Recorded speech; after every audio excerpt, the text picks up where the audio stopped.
Chapter 5. The Renewal of the Holy Monastery of Koutloumousi and Move to Cyprus. The Repopulation and Renewal of the Athonite Monasteries. As St. Joseph the Hesychist had foretold, our elder discerned that the monasteries of the Holy Mountain were in need of renewal. Toward the end of 1972, he received a request from the few remaining elders of the Holy Monastery of Simonopetra, who wished to rejuvenate that monastery with new monks. It was at that time that Elder Emilianos was looking to find a monastery where he could relocate with his brotherhood from Meteora. The brotherhood of Elder Emilianos was known as having extremely motivated and diligent monks who truly longed for an authentic spiritual life on Mount Athos. Our elder thus advised the older fathers of Simonopetra to accept Father Emilianos and the brotherhood from Meteora rather than his own, due to their pressing need to find somewhere to stay. And so it happened. The brotherhood of Elder Ephraim, spiritual brother of our elder Joseph, which was situated at Provada, was called in 1973 to repopulate Philotheu Monastery.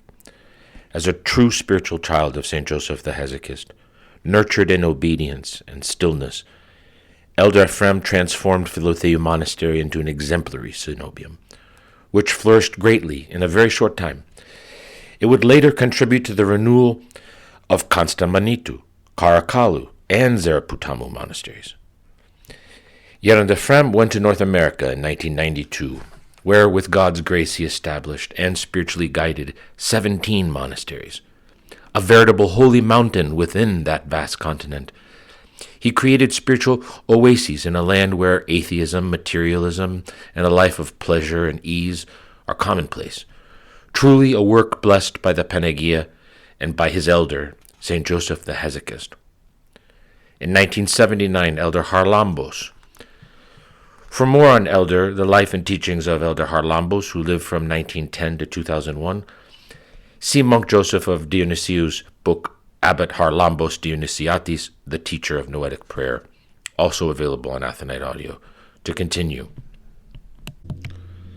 Elder Harlambos, another of our elder's spiritual brothers, went to stay at Dionysiu Monastery, following a brief period at Xenophantos Monastery in 1975. Elder Harlambos brought with him a hesychistic spirit, along with the ceaseless practice of noetic prayer, daily divine liturgy, obedience, and the confession of thoughts, all of which he had learned from his elder. He therefore managed in a short time to draw many new monks to the monastery. Perhaps the greatest problem at that time, which is to say in the 1970s, was that faced by the Holy Monastery of Koutloumousi, since there were only 4 or 5 old monks there, and it was located near the capital of the Holy Mountain at Chios. The elder had been invited by Abbot Gregory to renew the monastery in 1973, but this eventually came to pass in 1975. Now our elder always felt compelled to seek out the bidding of the divine will. It was impossible for him even to think that he would be able to bring any task to fruition with his own powers of reasoning and so-called, quote, intelligence. Being well-trained all his life in obedience, Elder Joseph decided to visit St. Paisios at the Stavronakita cell of the Holy Cross in order to receive his counsel before taking upon himself the responsibility of that monastery. St. Paisios encouraged him to go to Kouloumousi, since it was located, as mentioned, at the administrative center of the Holy Mountain at Chios. Every pilgrim had to pass through Chios in order to receive their permits from the Holy Executive Committee. At that time, the pilgrim's office at Oranoupoli had not yet been set up, and entry into Mount Athos was handled differently than it is today. Given its central location on the Holy Mountain, the Kouloumousi monastery was in urgent need of a spiritual overhaul. Indeed, St. Paisios told our elder, "Go, and as soon as you do, I will come and serve as gatekeeper." Hieromonk Elpidios.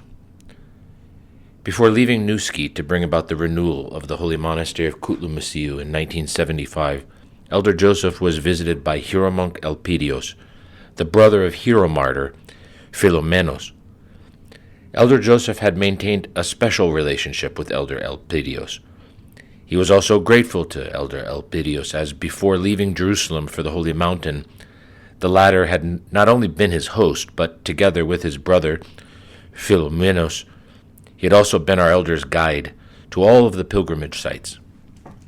In his book titled Recollections of Holy Figures, Elder Joseph writes, quote, "I remember when I met him in Nazareth in 1946, how nostalgically he revealed to me his burning desire to live as a simple monk in a quiet place, free from worldly obligations.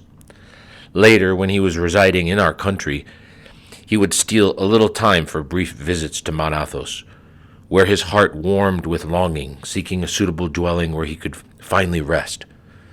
The reason for his continued presence in the world, always serving the church, did not stem from the influence of various ambitions for worldly honors that others might pursue, but rather because of family obligations that he had inherited unexpectedly.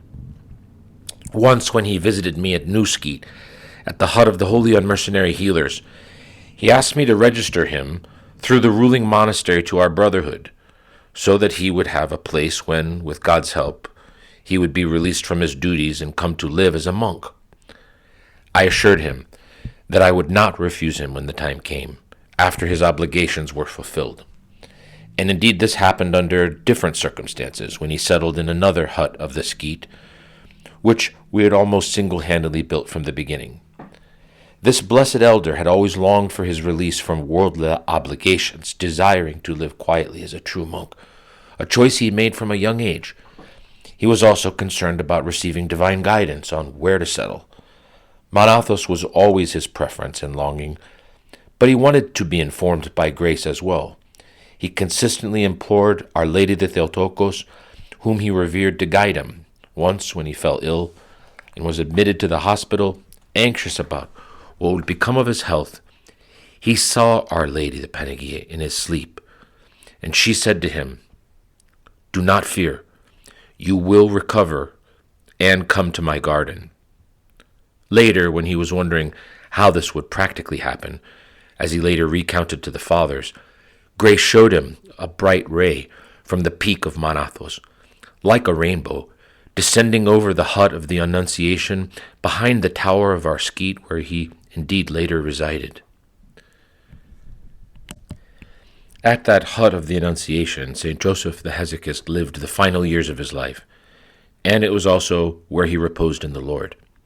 There, Elder Ephraim, who later went to Arizona, formed his first brotherhood.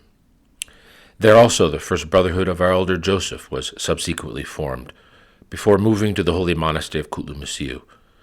And when this brotherhood left, Our Lady the Theotokos informed Elder Elpidios that he should dwell there in that holy place for his own spiritual benefit. However, as would later come to light, Elder Elpidios' presence there would prove very useful for another reason as well. On the return of our elder Joseph from Cyprus and having formed a new brotherhood, some time would be required before moving to the monastery of VATOPEDI. The new fathers would need to stay there for a while and become acquainted with the spiritual life and rule at the Skeet, just as this had been experienced successively by the forefathers of the brotherhood. The elder declines an offer to become abbot of the holy monastery of Kouloumousi. At mid-Pentecost 1975, the elder wrote, "We had already moved from the Skeet to another large monastery where for a period of almost 2 years we suffered hardship, and only now have we actually settled in. It is the holy monastery of Kouloumousi, on the outskirts of Chios. Enclosed you will find a picture of the monastery until such time as you can visit and see for yourself." Letter to Andrew, now Metropolitan of Limassol. A few days after the elder and his brotherhood were established at the monastery, St. Paisios the Athonite arrived as well. Carrying a sack on his back, he said, "I am here to keep my promise." Overjoyed, the elder replied, "Go, Yeronda, and pray for us in solitude. In this way you will be of the greatest assistance to us." Based on his own elder's life experience, our elder knew about the great and substantial help that could be given mystically to others by a true hesychist who had become a friend of Christ and a son of God. The ever-humble St. Paisios obediently returned to his cell. Reading the wondrous life of St. Paisios today, we know about that holy monk's experiences in stillness and the ways in which his prayers have helped the whole world. The Blessed Ecumenical Patriarch Demetrios suggested to the elder in writing that he be ordained priest in order to become abbot of the holy monastery of Kouloumousi. Our elder, however, humbly declined, because he wished to emulate the life of his own elder and therefore remain a simple monk for the duration of his life.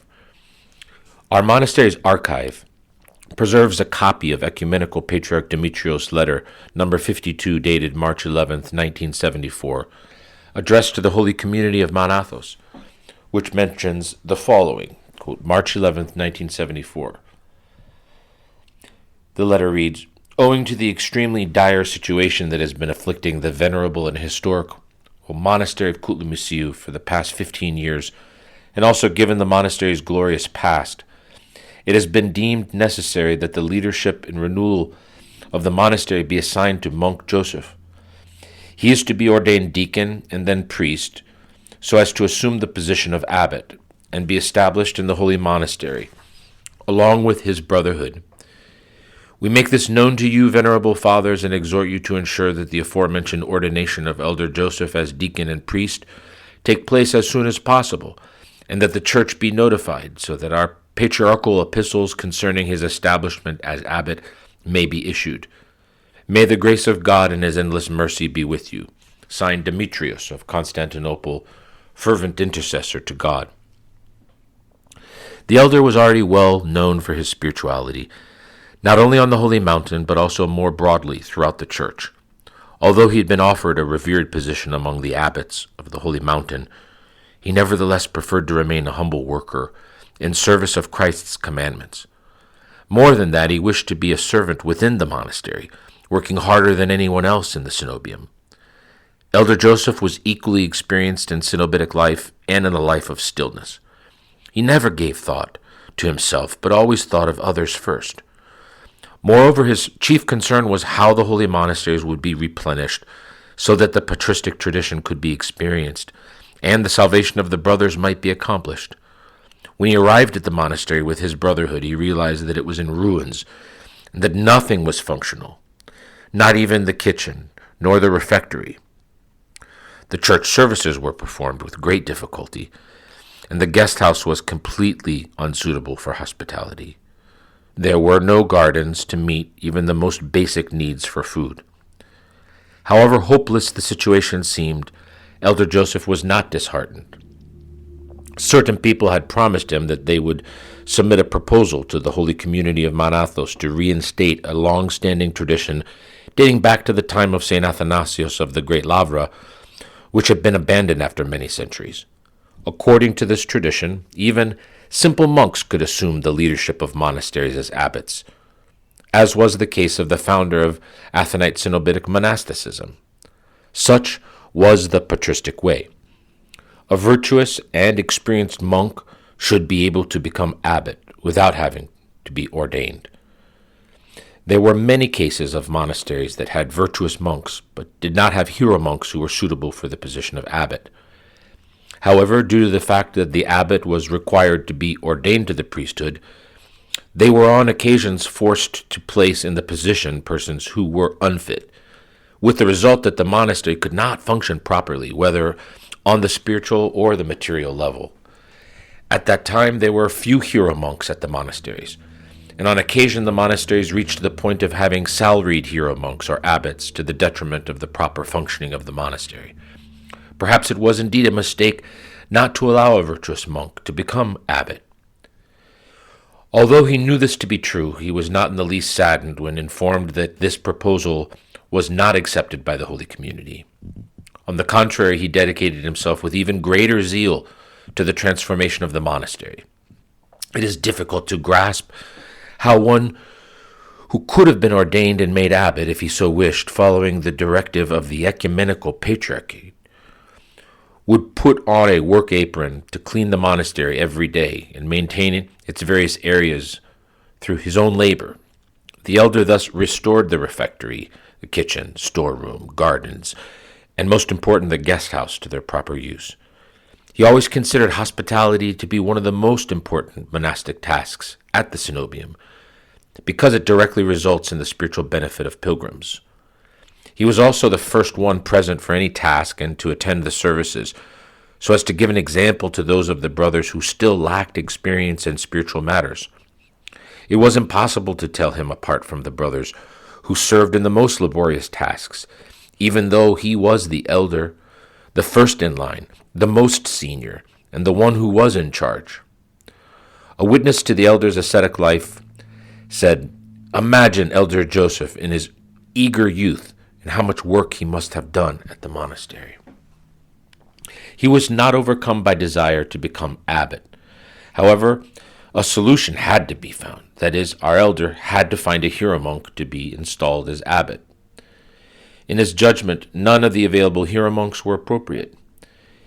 He therefore turned to the monastery's current abbot, Elder Christodoulos, who was then an archimandrite in Halkida, and asked him to assume the role. Up until 1977, Elder Gregory was the abbot of the Holy Monastery of Koutloumousi. Indeed, Archimandrite Christodoulos accepted. Soon he received the great angelic schema from the elder and became the abbot after Father Gregory resigned, as had been agreed in advance. Within a period of 2 years, the elder brought order to the Holy Monastery, restoring its proper cenobitic function of liturgical services and monastic tasks. More and more of his spiritual children began arriving to take up monastic life. In accordance with patristic tradition, he urged them to be obedient to the new abbot. Some of the abbot's own spiritual children arrived as well, and the entire brotherhood came to function as a cenobium. Deacon Athanasios. More than a year had gone by since the elder had communicated by letter, as was his wont, with a young Andrew Nicolai, who later became Athanasios, Metropolitan of Limassol. Young Andrew had been maintaining correspondence through letters with the elder since 1973, and had been benefiting from the elder's counsel. At the same time, however, Andrew was being influenced by people of his environment, who were urging him to become involved with missionary work and preaching. His wish, as he had expressed in letters to him, was for the elder to go to Cyprus and assist the people there. In fact, Andrew had not written to the elder since May of 1975. As His Eminence himself narrates, quote, "The elder wrote me in one of his letters, 'You, my boy, are anxious and troubled about many things,' because I would incessantly write him that Cyprus was in need and that he should come to Cyprus. So he was probably avoiding me." He had already become a deacon and then taken the name of Athanasios while studying theology at the University of Thessaloniki. During that time, he did not go to the Holy Mountain to see the elder. He went for the first time in September 1976 on a pilgrimage to the Holy Monastery of Philotheu. As it turned out, however, following a, quote, chance event, he did meet Elder Joseph in Chios. He stayed with him at Kouloumousi, but did not reveal to the elder who he was. When leaving the Holy Mountain by boat, he met Father Andrew of the Abrahamite Brotherhood, who spoke about Elder Joseph, saying that he was the one of the well-known figures on the Holy Mountain. On another visit to Mount Athos in February 1977, still not having revealed his identity to our elder, Andrew chanced upon him at Daphne when the latter was returning to Kulumisu from a visit to Elder Ephraim at Katonakia, and the two traveled together to Kouloumousi. His Eminence himself relates in a taped interview, quote, "In Daphne, the elder looked at me with a deeply penetrating gaze and asked me, 'Well now, do you by chance know that character, Andrew Nicolaou?' I realized then that I could no longer hide myself, and replied, 'I'm sorry, elder, I'm him.' He slapped me right here on the face, and my cheek became red before saying to me, 'I knew who you were from the moment I first saw you.' Then he embraced me and kissed me. In the meantime, I had met Elder Paisios and connected with him. I made a connection both with Elder Paisios and with Elder Joseph. That was the time when I was making up my mind about where to go. Specifically, I had decided that I would stay on the Holy Mountain, but I had to choose between Elder Joseph and Elder Paisios, who told me to stay at his side. Elder Paisios said to me, 'Stay, I do not have disciples, but if you wish, I will accept you as my disciple." End of quote from His Eminence. To continue, in the same period before he had truly become acquainted with Elder Joseph, Deacon Athanasios heard of the virtues and spiritual gifts of Elder Ephrem of Katonaki, who was already renowned for his gift of foresight. The Deacon Eleutherios would say to Deacon Athanasios, "Elder Ephrem's face radiates light. It radiates light." End quote. From what he was hearing of Elder Ephrem, Deacon Athanasios was filled with spiritual awe, so he, along with a group of young men, decided to visit him. When we visited him, as His Eminence later narrated, it was noon, and the uphill path was quite steep. We entered his hut. Papa Ephrem was busy making prosphora seals, carving them out next to a window. He had just received into his brotherhood the first novice, who today is the elder of the hut, Father Joseph, who I believe was called Panayotis at that time. His other disciples arrived later. We also offered him a gift, I remember, a packaged box of Carvalli shortbread biscuits. I had carried it along the way. When we got into the hut, Papa Ephrem said to us in a completely spiritual and probing manner, as if looking into us, "What is it, my children?" "Yeronda, we came to receive your blessing." "All right, then." One of us went awkwardly and offered him the biscuits. It was the first time any of us had gone to visit him. "Yeronda," he said, "we brought you something. This is for you." "What is it?" "Kouloumbidis." He answered, "Kouloumbidis? At Katunakia, Kouloumbidis? Open the window and toss them out of here." I thought to myself, dear Mother of God, he's so strict. Anyway, we all went and kissed his hand in reverence. I was second to last in line, and after me was Deacon Eleutherios. When I went up to him, I made a prostration. He said to me, "The thief! Now we've caught him!" I was stunned. I became scared. The earth had collapsed under me. The sky had fallen, and I couldn't understand what had happened. I was completely lost. I thought, now he will go through all of my sins. He gave me that deep, inquisitive look of his and said to me, "You are from the same lineage as us." I asked, "Yeronda, are you from Cyprus?" He said to me, "You are sleeping." What could I say to him in response? After what he said, what was I supposed to think? End of the quote of recorded testimony, Metropolitan Athanasios of Limassol, from July 11th, 2013, to continue. When Deacon Athanasios and I, a student at the time, met St. Ephrem of Katonaki, we did not know about St. Joseph the Hesychist or the expanded brotherhood that was formed after his holy repose. Nor were either of us aware that St. Ephrem of Katonaki was a spiritual child of St. Joseph, as was our own Elder Joseph. Metropolitan Athanasios continues his narration, quote, "I was completely ignorant. I did not know how monastic bonds worked. I hadn't a clue, nor did I understand what Elder Ephrem was trying to tell me. Later, our Elder Joseph explained it to me when I told him about it. So I was in an awkward position and felt some difficulty. We were seated, and he said, 'Come and sit down next to me.' So I sat next to him, and he turned his attention to me. 'What is your name?' 'Athanasios.' 'So, are you a deacon?' I said, 'Yes, Elder, a deacon.' 'So, where's your prayer rope?' It was the time when we would do Vespers with the prayer rope for 1 hour and then go all together to the Brotherhood of the Tomatis.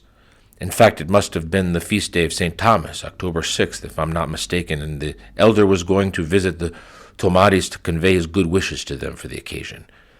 He said, 'Stay, so that we may go together, but let us do Vespers first with the prayer rope, and then we will go. Do you have prayer ropes?' Each of us brought out a prayer rope. I pulled out one that had 50 knots. He asked me, 'Where's your prayer rope, deacon?' 'Here.' He smiled and said, 'Is that a prayer rope?' I said, 'Yes.' 'That's not a prayer rope.' I said, Yenanda, I haven't any other. He reached for a prayer rope and handed it to me. He said, pray with your prayer rope for 1 hour, and then let us go to the tamales. As we were going, he said to me, you, come here to me so that I may hold on to you like a walking stick. Then on the way, he spoke to me with great love.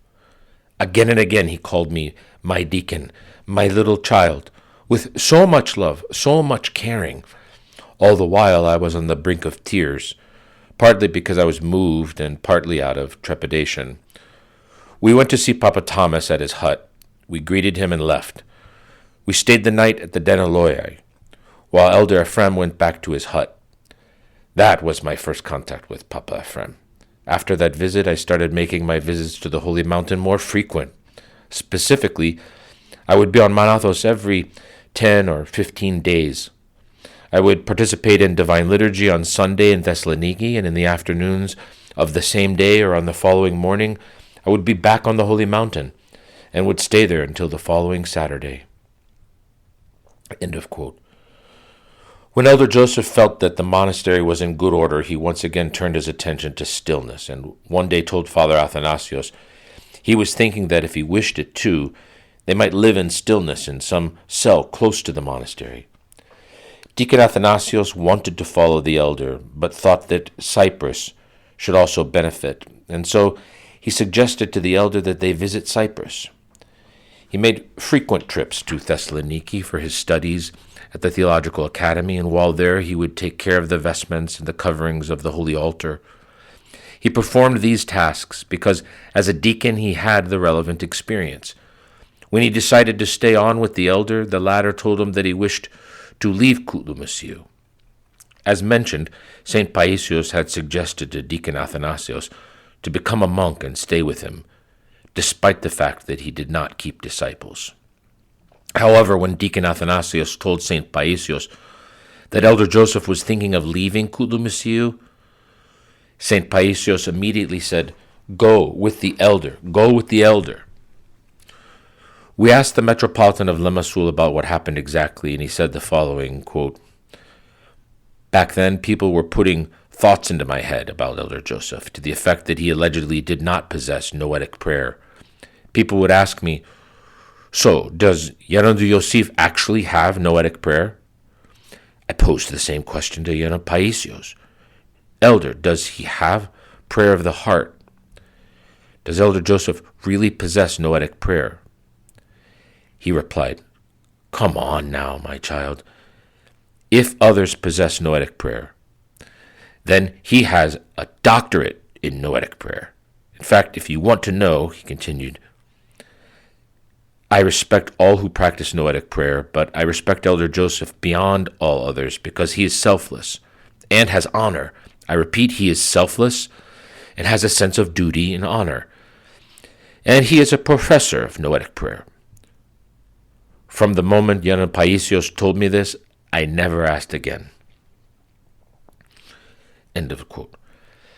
Elder Joseph decided to move into a cell and live in stillness with Deacon Athanasios, but because he also wished to see whether the newly founded Brotherhood of Kouloumoussi Monastery could continue to operate in good order in his absence, he told Deacon Athanasios, look, before we leave the monastery, let us go for 1 or 2 months to Cyprus, so that I can see how things will go here and whether they shall continue on their present course, and also so that I too may have the opportunity to see my homeland again one last time.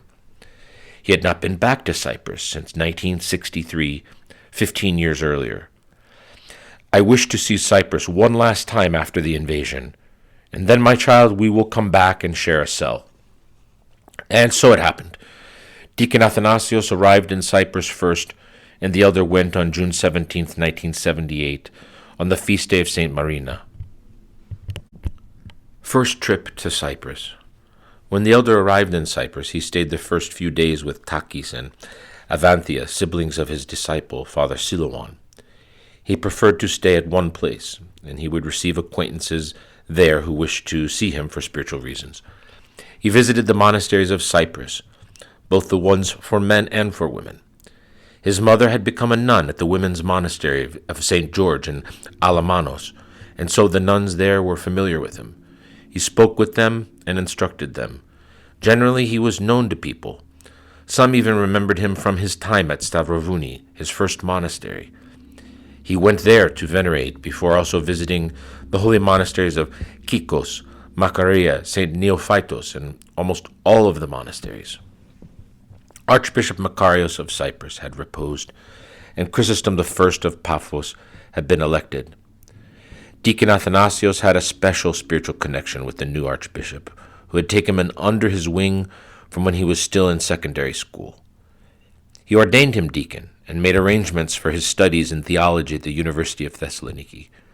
Emboldened by this relationship, Deacon Athanasios informed the archbishop of the elder's visit to Cyprus, adding that the elder would prove to be of great value to the church should he stay at one of the local monasteries.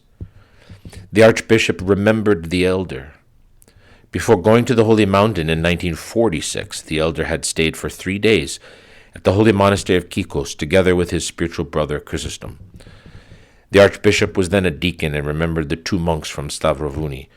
He characteristically said to Father Athanasios, quote, "I was greatly impressed by their modesty and devoutness. They were among the first to arrive at church, true monks of Stavrovouni, traditional ascetic people." When Chrysostom I became Archbishop of Cyprus, Chrysostom II was elected and ordained Metropolitan of Paphos. The archbishop suggested to the elder that they stay in Cyprus. This was also the opinion of Father Athanasios, which he had already mentioned to his beatitude. At that time, monasticism in Cyprus was in decline, and all notable bishops and clerics were imploring the elder to remain there so that the Cypriot monasticism might be reformed on the model of the Holy Mountain. Even the traditionally strong monastery of Stavrovouni was woefully undermanned at that time. The new fathers had not yet arrived. Female monasticism also lacked spiritual support from elders with monastic experience. Thus the elder's presence was stirring. Without working or planning for it, he would deliver many homilies in an entirely impromptu manner at houses, at churches, and other venues, as divine providence allowed. The archbishop suggested that he take responsibility for the great Stavropegic monastery of Macaria, but the elder was unwilling. It was certainly a historical monastery, but it engaged in much social interaction. He neither wished to stay at the monastery of the Holy Forerunner at Mesopotamos, which he visited in the company of Metropolitan Chrysanthos of Limansul. There matters were even more difficult, because when they arrived at the monastery courtyard, meat was being roasted on skewers and various social activities were underway, which caused sorrow in the elder, who had lived in the most ascetic locations of the Holy Mountain. Deacon Athanasios understood the spirit of the elder. Since he himself had lived for 3 years in Paphos, he was familiar with the monastery of the Holy Cross at Minty, and believed the elder would like it as it was situated in a quiet location. They visited the monastery together with the Metropolitan of Paphos at the time, with whom the deacon was on familiar terms, as he had served as abbot at St. Neophytos before becoming a metropolitan. Deacon Athanasios said to the metropolitan, "Keep the elder here. It is his time to really do something." The metropolitan was positively disposed, and they all went together to Minty in his car. According to the metropolitan of Limansul's account, quote, "At Minty, it took us about 1 hour to make our way from the monastery's outer gate to the church, because of all the enormous wild foliage on the way. We cut through it using the metropolitan's staff, and the elder, as an old farmer, used some small tools he carried. Finally, we made our way through and entered. He really liked the church. It was a lovely little church, modest, with a piece of the Holy Cross, a place most fit for a hermit. He was captivated by it. He said, 'I could stay here. It is a nice place. It has a nice climate.' The elder immediately perceived how the climate was, mild, cool, dry, and lovely. The tour was over, but he made no promises to anyone. The Metropolitan of Paphos made him many offers. 'Elder, do stay. We want you here. I will be at your side helping you.' I, too, without the elder knowing, lobbied quite a bit for this idea. Returned to the Holy Mountain to seek guidance from discerning elders. They departed from Cyprus and flew to Athens after the dormition of the Theotokos, between August 20 and 25th of 1978. Our elder said to Deacon Athanasios, "We have a free day. Why don't we go on a pilgrimage to the Panagia of Tinos? Let us go to venerate the Panagia of Tinos, so that she may enlighten us about what to do with Cyprus, whether we will go or not."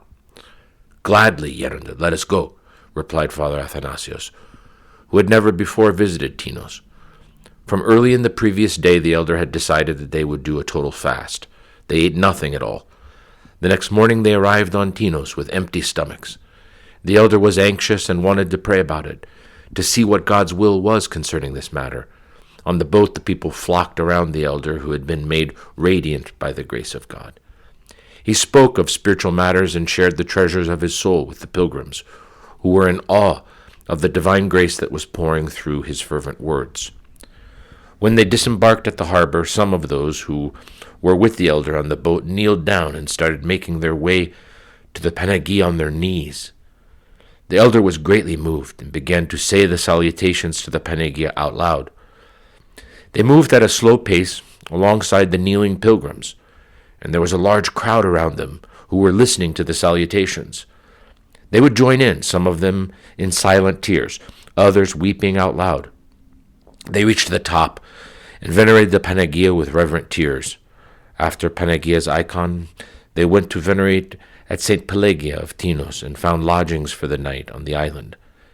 The elder did his prayer rule and held a vigil before finally allowing himself some rest. In the morning he told Deacon Athanasios, "My child, we will have temptations in Cyprus. In my sleep last night, I saw great temptations that we shall face. We will have temptations." Deacon Athanasios was frightened for a moment, but soon tried to make light of the matter. "Come now, elder, what temptations?" "All right, there will be temptations, as Satan fights against everything." The elder, ever an experienced follower of the patristic tradition, said, "We will go to the holy mountain and ask Elder Paisios." They returned to the holy Mount Athos at the end of August in time to celebrate the dormition of the Theotokos, according to the old calendar, at the Monastery of Koutloumousi. While in Cyprus, at the vigil of the Transfiguration at Stavrovouni, Deacon Athanasios had introduced to the elder a friend of his, Harlambos, who wanted to become a monk, and who later became Father Chrysostom. Footnote: Father Chrysostom was a member of the Brotherhood of VATOPEDI until 1996, when he returned to Cyprus. On November 13th, 2001, his name's day, he was involved in a fatal car accident. He had just been to church and partaken of Holy Communion at the Monastery of St. Thecla in the province of Larnaca. To continue. He was a year younger than Father Athanasios and a freshman in theology at the University of Athens, studying on a scholarship awarded him for excellence by the Archbishop. The moment he saw the elder, he said, "I will go with the elder. It is final." The elder invited Harlambos to visit him at Kouloumousi in mid-September, just before the beginning of the academic year. They remained at Kouloumousi and visited St. Paisios, according to the elder's wishes. On that visit, Elder Joseph told St. Paisios the following, quote, "The church, the people, all the bishops and the archbishops told me, 'Come to Cyprus to help us.' You see, monasticism is in a hard spot in Cyprus." St. Paisios encouraged him to go, and the elder said to him, "My thoughts tell me, what am I to do in Cyprus?" "All right, I shall go. After all, it is my homeland. Elder, I understand that. But I have some doubts inside me. Who am I to take on the great task of serving the people in Cyprus? What am I? I am neither a priest, nor a spiritual father, nor a bishop. I am a simple monk, a monk without education. I have no position, no authority. What would I go and do there?" That was the contrary thought, the argument against going to Cyprus. One thought would say to him, "Go," because throughout their visit to Cyprus, both the clergy and the lay people kept saying, "Come to Cyprus. Cyprus has no monks because you all went to Mount Athos. Indeed, Cyprus was undergoing a great spiritual drought. The opposite thought was, who am I to go? In this tug of war, the elders sought the counsels of the elders, Saint Paisios, Elder Arsenios at Burazeri, and Saint Ephrem at Katanakya. Saint Paisios told him, go without a plan. 2 things, Elder, I would ask of you as a brother to do while there, and see that they are done. First, keep lit the oil lamp at the Holy Cross, to which the monastery was dedicated. And second, do spiritual work to benefit the souls of the young people who will come to you. Do that and nothing more. The elder was moved and said, all right, may it be blessed. That is what I will do. They passed by Burazeri that he might also receive the blessing of Elder Arsenios, the fellow co-struggler and ascetic of St. Joseph. When he explained to him what had happened, Elder Arsenios made the sign of the cross on Elder Joseph, gave him his blessing, and said, go, with the elder's blessing, go. It was noon, and the other brothers there were resting. The elder did not wish to disturb them, so he made a prostration to Elder Arsenios, and they left. The next day they went to Katanakya. When they arrived, Elder Joseph, he said to Saint Ephrem, when we went to Cyprus, all the local bishops told us to stay there. I also went to Elder Paisios and asked him what to do, and he told me to go. I passed by Elder Arsenios as well, and he gave me his blessing too. Saint Ephrem of Katanakya said to him, Yosef, what can I say? You know I will be extremely sad to see you go. However, dear brother, I cannot tell you not to go. I don't have the heart to tell you to go, but I cannot tell you not to either. Do as God enlightens you to do. He placed no conditions on him, neither go nor don't go. They spent the evening there at Katanakya. The next morning, Saint Ephrem celebrated the Divine Liturgy and read a prayer for them. Following that, Papa Ephrem embraced his dearest spiritual brother and broke into tears. Since 1947, up until those days of 1978, for more than 30 years, they had shared so many spiritual joys and afflictions. They spiritually consoled one another, while at the same time Elder Joseph, who was a more hands-on person, stood by St. Ephrem's side and helped him out in everyday matters. Later, St. Ephrem of Katanakya wrote to our Elder Joseph, Mount Athos, December 10th, 1979. My dear soul, my brother Yosef, Yosef, where are you, Yosef? I have neither seen nor heard from you. Where are you, Yosef? I send you my wishes for your name day. I pray that God may bless your work. You may have heard our news. Papa Harlambos Burazeri became abbot at Dionysiou, and Agathon of Philotheu became abbot at Constantinitou. Could you please write us a letter, even if it's just to say nothing in particular? Just an evlogite from you would be a great consolation to us. I embrace you. I embrace you in brotherly love. Your brother, signed Ephrem of Katanakya. On another occasion he wrote, Dearest soul, Yosef, where are you, Yosef? Death is a bitter thing, and the ground is dark. But to be apart while still alive, that is worse still. I was deeply saddened. My heart was filled with sorrow when you left Nuskit and went to Kouloumousi. My soul literally died when you left the holy mountain. I can no longer bear to go to Chios. I cannot bear to look upon Kulumisu, because you're no longer there. Even when sometimes I go there, in my thoughts, and especially to your room, I get all choked up inside. What can I say? Everything looks dark to me now. It was my fate to drink from this cup too. Glory be to our holy God. I received your letter and feel your pain. What else do you want to know? Last night Father Zenon from Nuskit came to my house, and among other things he said this to me. Father Yosef, that would be you, will return to the Skit to die. For my part, I pray that our Lord God send his angel to guide your steps and thoughts according to his holy will. Amen. With brotherly love, signed your brother Ephrem. P.S. I'm unable to write more to you because my soul is choked up. After our elder, I loved you the most, and that initial love never fades. The move to Cyprus. They left Katonachia, took the boat, and arrived at the holy monastery of Koutloumousi. The young student Harlambos, mentioned above, had also arrived. The elder started to pack for Cyprus. Elder Joseph always kept with him a piece of the holy relics of his elder.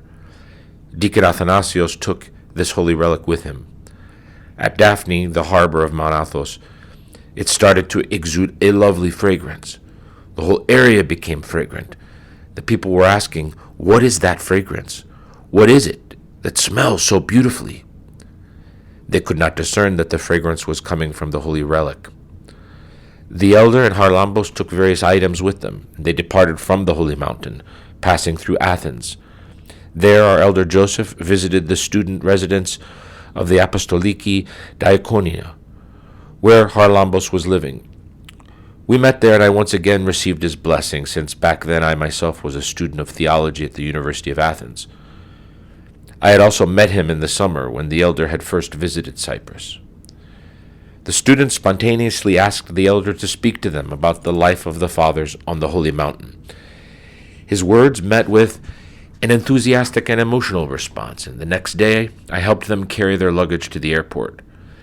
There they met Mr. George Dimitriou, managing director of Cyprus Airways, who was a very devout person. He received them in his office and gave instructions that the elder be given every assistance on his flight to Cyprus, and thus the elder departed for Cyprus. Deacon Athanasios arrived at the monastery 20 days later, bringing the rest of their items. He stayed there until the Feast of Theophany before returning once again to Thessaloniki for his studies. He had decided to discontinue his studies. But St. Paisios said to him, quote, "Stay in school, because if you do not, the archbishop will blame the elder, as he will think that the elder put you up to it, and that he is against formal education, etc. Better to complete your degree. You can commute back and forth and finish it." End quote.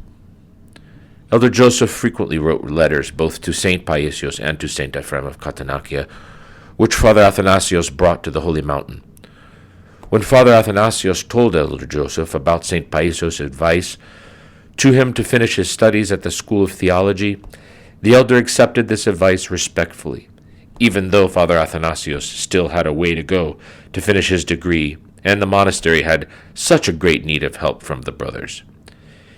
He said, "My child, we will wait patiently for you to finish." Consequently, Deacon Athanasios stayed in Thessaloniki for his studies. He nevertheless remained in frequent contact with Elder Joseph and took on various tasks for him and the monastery as the need arose. Of course, whenever he had an opportunity, he would go to the monastery of Minty, ever eager to complete his studies and stay with the brotherhood on a permanent basis, as it happened later. It was impossible for the elder to neglect his spiritual routine. With all the services, the hours of vigil, and stillness, no matter how busy or tired he was. He implemented his usual program from the first day they arrived at the monastery. The moment they put their luggage down, they immediately conducted the Vespers service. He did not say, "It doesn't matter today, let us skip Vespers." It was only after Vespers in Compline that he said, "Now let us prepare a place to sleep." On October 14th, 1978, the elder wrote his first letter from Minty to Deacon Athanasios. Quote, "My dear deacon, beloved child, joy and comfort of my poor soul, I pray for you and embrace you paternally. We flew from Athens Monday afternoon after we had shipped our things by boat, because there was no ship on Monday as we thought, but only on Saturday. Many of the faithful came to the airport to welcome us, and they were overjoyed upon hearing our plans. A group of them had gathered at the house of Mr. Christakis, and they kept us there until midnight after we'd read prayers and chanted to our Panagia with great enthusiasm. The next day we headed to Limassol at noon, and young souls flocked around us until our departure. We sat for lunch with Chrysanthos of Limassol. He was kind to us, but was visibly saddened that we did not prefer to stay at a monastery in his own district. Late that evening, Deacon Andrew took us with his car to the metropolis of Paphos, where the bishop received us with great joy and enthusiasm.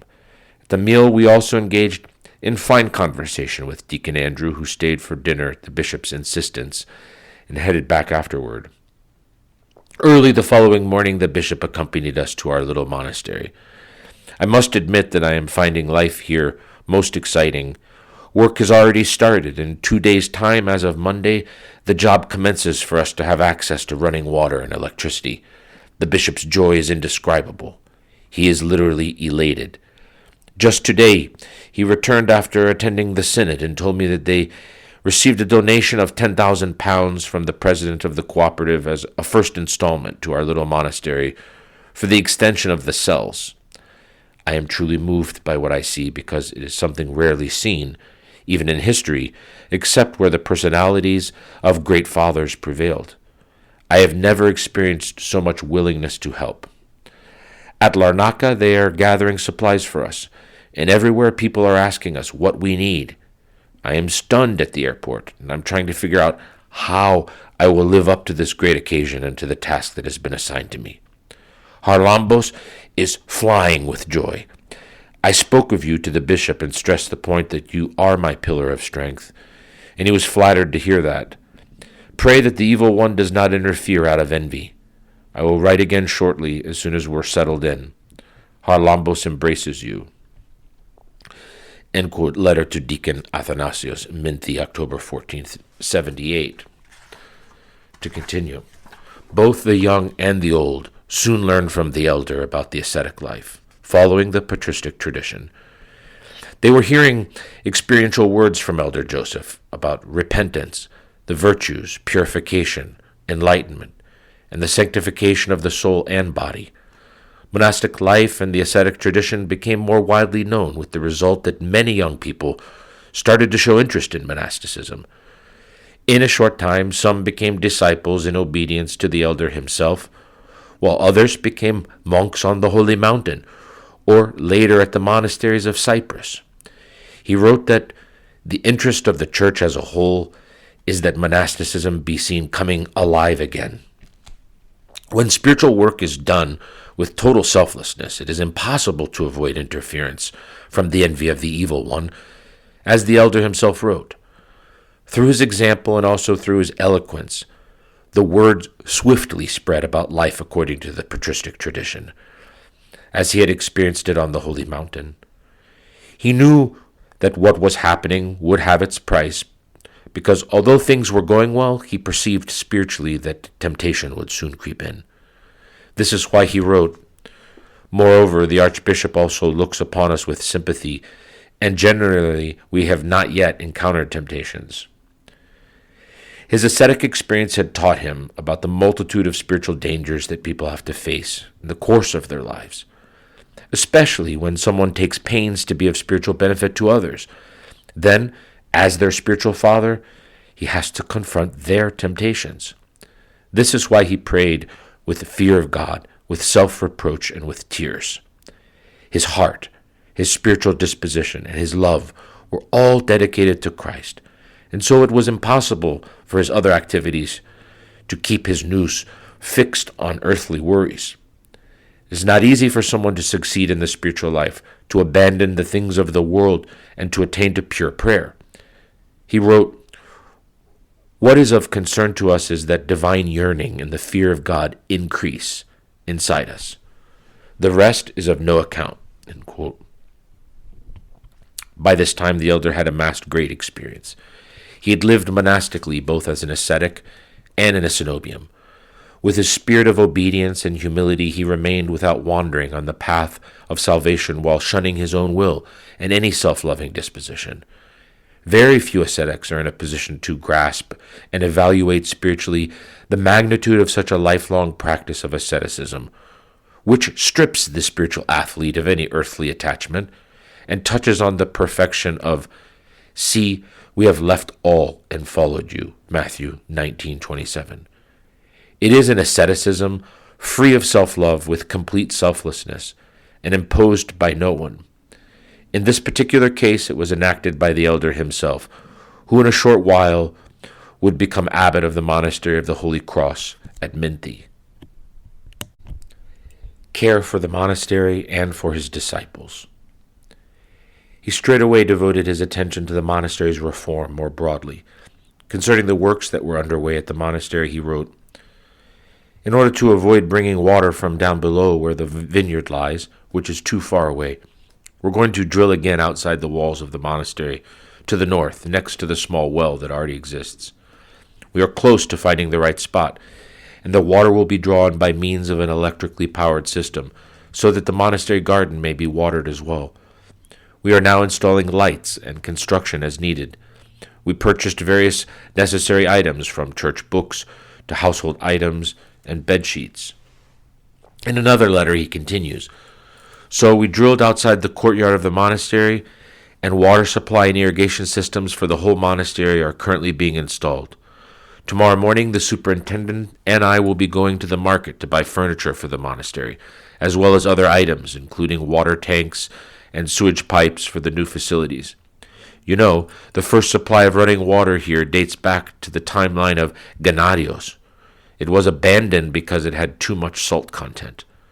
All is going well by the grace of God and through the power of the Holy Cross."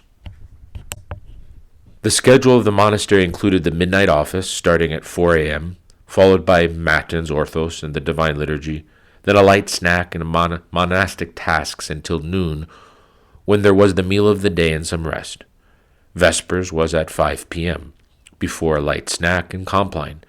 Finally, each of the brothers would hold a solitary vigil in his cell until midnight. After the vigil, they were allowed to visit the elder, to tell him their thoughts and receive his guidance. This tradition of hearing the confession of his disciples after the midnight prayer, the elder had received from his own elder, and he followed it faithfully, for he believed that after prayer, the nous has more enlightenment from divine grace, helping elders to offer guidance and disciples to embrace such guidance more fully. His wish was to nurture the souls of his spiritual children, so as to pass on to them the flame of the mysteries of the ascetic life in a spirit of freedom with the presence of divine grace. In this regard, the elder wrote, "Harlambos is doing very well. Glory be to God. He already has been visited by the grace of God and is making effort in the vigils and in prayer." By means of a few simple suggestions, he guided those struggling souls towards nipsis, watchfulness, exactly as the Holy Fathers teach in the Philokalia. As he wrote to Deacon Athanasios, "You, my soul, what rule can you keep? Given the circumstances of your location, let all your struggle be in the prayer. I mean in its general sense. Try to pray as much as you can and render your nous captive to the remembrance of God. May the mystery of death and the pursuit of our ultimate purpose always be on your mind. Any other preoccupation is effort in vain. I believe and pray that the God of my fathers will protect you and enable you to surpass all expectations. Amen. Remembrance of death and the escape from all that is transitory is bound to have negative psychological consequences for those who do not have an unceasing sense of divine grace. However, those who struggle spiritually under the guidance of a spiritual father, with obedience and the revealing of thoughts, become open to a new dimension. As a result, they escape the transient vanity of daily life, passing to a spiritual realm of divine consolation, according to the passage, "Blessed are those who mourn, for they shall be comforted," Matthew 5:4. This consolation, which is unknown to most people, is at the same time the power of God.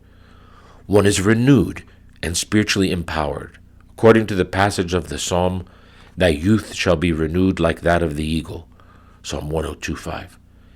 It is into such a spiritual state that the elder was eager to lead his spiritual children, a state that he himself had won as a prize through his selfless and assiduous spiritual struggles. He also followed the lives of his spiritual children, who were at the Monastery of Koutloumousi, especially Papa Maximos and Father Silouan. He wanted to bring them as well, both for their own well-being and so that they might at the same time contribute to the spiritual work of reforming the Monastery of the Holy Cross. Father Maximos already wished to leave Mount Athos. The elder wrote, quote, "Today I also spoke on the phone with Papa Maximos, and he told me that you have bonded, something that gave me great joy. Stay in contact with him, and 2 goods will come out of it. I want to bring him here, since he will be leaving the Holy Mountain anyway. Try to convince him to take a trip here to visit me, and in fact, lend him money for it if he does not have the funds. I want him to come here so that I may convince him to remain with us in Cyprus and stay here at our monastery officially. He is a fine lad, and he holds me in high regard, unworthy of it though I am. In any case, I've put a lot of thought into it, and I believe it will be a solution, because I know that if he stays anywhere else outside the Holy Mountain, it will be worse for him. In another letter, the elder writes, Father Silouan wrote to his brother that on November 22nd, he's going to leave the Holy Mountain, and perhaps he may come here soon. The elder continued the renovation work at the monastery with great diligence. On November 27th, 1978, on the feast day of St. James the Persian, he wrote, quote, By the grace of God we are very well, and always getting things done. We had the doors and windows of the church replaced, and the bishop has promised to do what he can so that we may renovate half of the courtyard with tiles. Also this week, we will have electric lighting, and a new electric plumbing system is to be installed. I am also having a dividing wall built in my room upstairs, as well as in another one downstairs, because these rooms are too big. Thus there will now be 4 rooms instead of 2. Repair work was done on part of the already existing plumbing system that was not working well, and we have transferred our things down to the kitchen and to the refectory. It is operational. They made a beautiful refectory that comfortably seats at least 20 people or more. An order has been placed for 6 nice wooden beds for the brothers, leaving the ones currently in use for visitors. Father Silouan has written that he may be coming here soon. A few days later, when Father Silouan had settled in Minty, the elder wrote to Deacon Athanasios, Now, with Silouanos, we're doing just fine, because we can read properly at church. Footnote, the elder means that with Father Silouan's arrival, it was easier to conduct the daily cycle of services, which requires a lot of reading and chanting, as before they were only 2 persons. To continue, we follow the rule of Nuski and hold a vigil every day. This practice is indeed conducive to a person finding himself. I sent you the printed text of the Christmas homily, and next I will send you the one from Theophany. The time had finally come for the fulfillment of the prophecy of St. Ephrem of Catanakia about my own inclusion in the ranks of monasticism, and in fact into their spiritual lineage. The elder wrote to Father Athanasios, Now we are preparing for divine liturgy, because Father Joachim came from Sakla with Vasilis and a group of acquaintances. A wondrous occurrence with St. Paisios. After December 6, 1978, Old Calendar, Deacon Athanasios visited St. Paisios. In those days, Elder Joseph had commissioned the construction of an oven as part of his renovation work for the Monastery of the Holy Cross. About this he wrote, Now I am building an oven in a corner so that we will not have to run to the village for bread, especially when the weather is bad. But so far we unfortunately have had no sign of winter here. It has not even rained, except for a light drizzle, which is hardly enough for sowing. Deacon Athanasios had gone to visit St. Paisios and was somewhat troubled because he had not heard from Elder Joseph for a while. There was no telephone at the monastery of Minty at the time. They communicated through letters. The saint realized that he was sad and said to him, What is the matter? Why do you look so sad? Father Athanasios replied, It has been many days since I got a letter from my elder Joseph, and I'm a bit worried. I don't know what is happening, how things are with him. That night, Father Athanasios stayed at St. Paisios' cell. Father Athanasios' account continues as follows. We had this conversation in the afternoon, and the elder lightheartedly told me, Hey, why don't we go to see Yeronder Yosef? I said, How are we going to go see him? Let us get tickets and go. What airline do you prefer? Olympic? Cyprus? He appeared to be joking, but he also looked half serious. He went on in this playful manner again, saying, Let's go. Let's get a ticket and go see him. I got into the spirit and said, "All right, let's get tickets." Then the Yeronda said to me, "Very well, you're paying. Do you have the money?" I said, "What money, Elder?" "1 rusk," he replied, adding that St. Maximus of Kapsokkalivia, the hut burner, would munch on a rusk and then go wherever he wanted. That evening we took some food. I did. He was just there with me.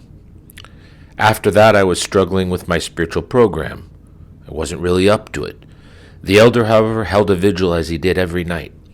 He would stay up all night until dawn. When the sun came up, he would sleep for 1 or 2 hours. There usually was Divine Liturgy well before dawn, at around 3 a.m. When Divine Liturgy was over, it would begin getting light outside. That was his routine. His program was to have vigil from sunset to sunrise. What spiritual violence! See Matthew 11:12. All day he would receive people, and then he would be up all night at vigil. At the same time, he would hardly take a bite, and he was suffering from a number of ailments. He only had half a lung. Indescribable violence. Footnote, this is the recorded testimony of Metropolitan Athanasios of Limassol from July 11th, 2013, on his visit to St. Paisios.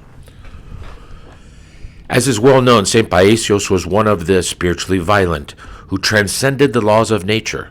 Metropolitan Athanasios continues his story as follows, quote, "He was relentless, uncompromising.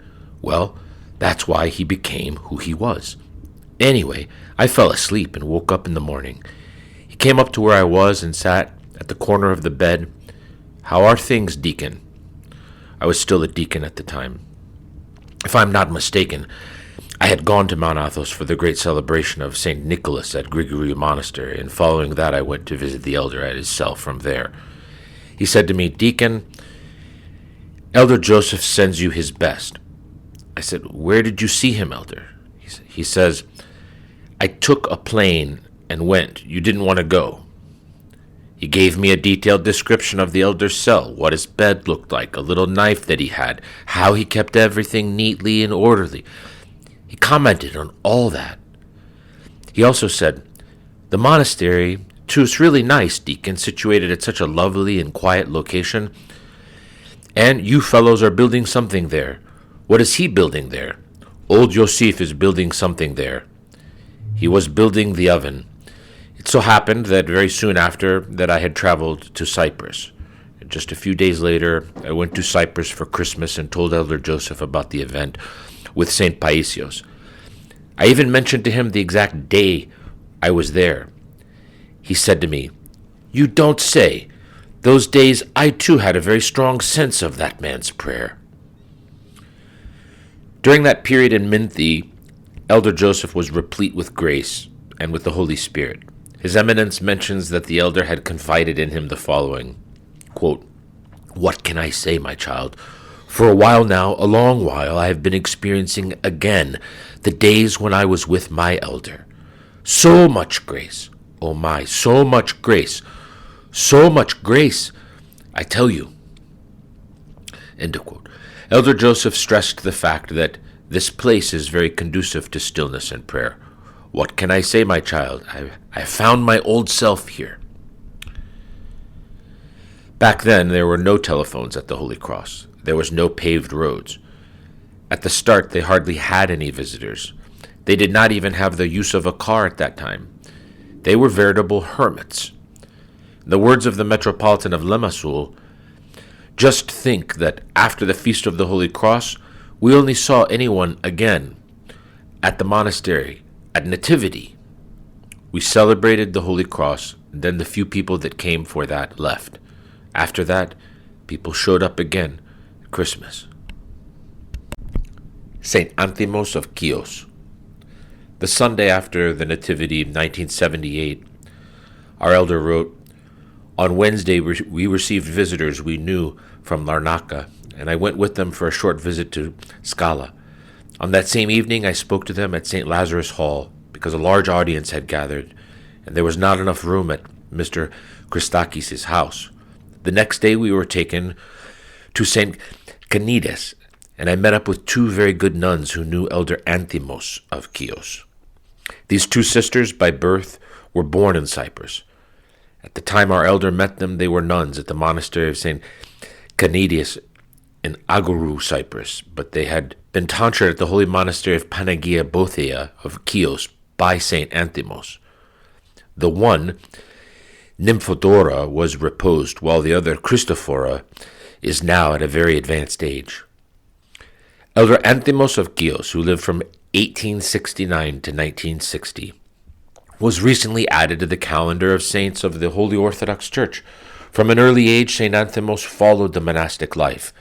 In the end, he was ordained Hieromonk and later given the title of Archimandrite. He founded the women's monastery of Panagia Bothea on Chios, which, under his guidance, soon established itself as a model women's cenobium.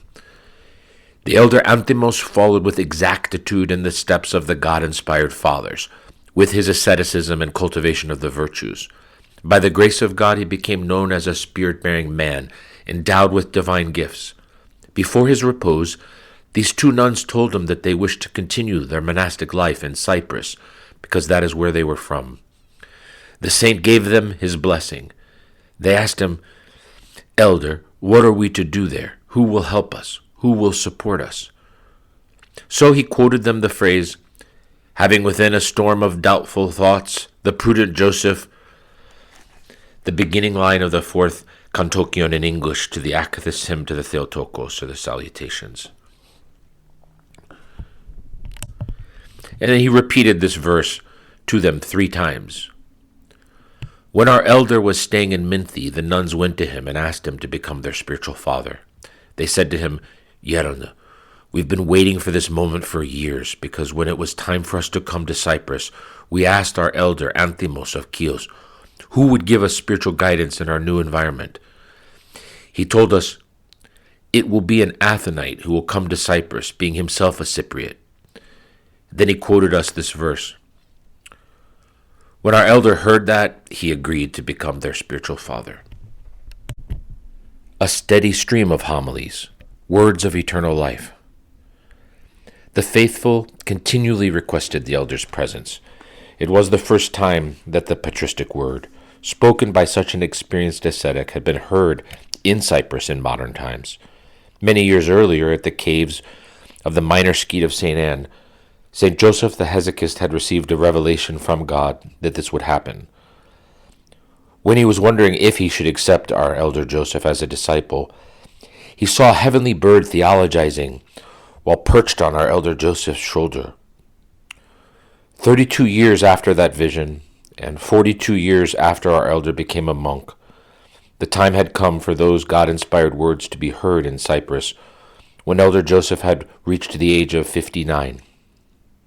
Concerning the homilies he was being asked to give, the elder mentioned the following, quote, "We straightway headed out to Panagia Flangolotisa, where we stayed the night and celebrated the liturgy the next morning with the faithful from Scala.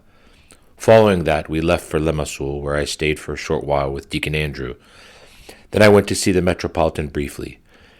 It was noon by then, and I was due to head back in the afternoon, but the bishop asked me to stay there for their celebratory event that evening at the Solomon Panagidis Institute, where there would be a large audience, especially professors.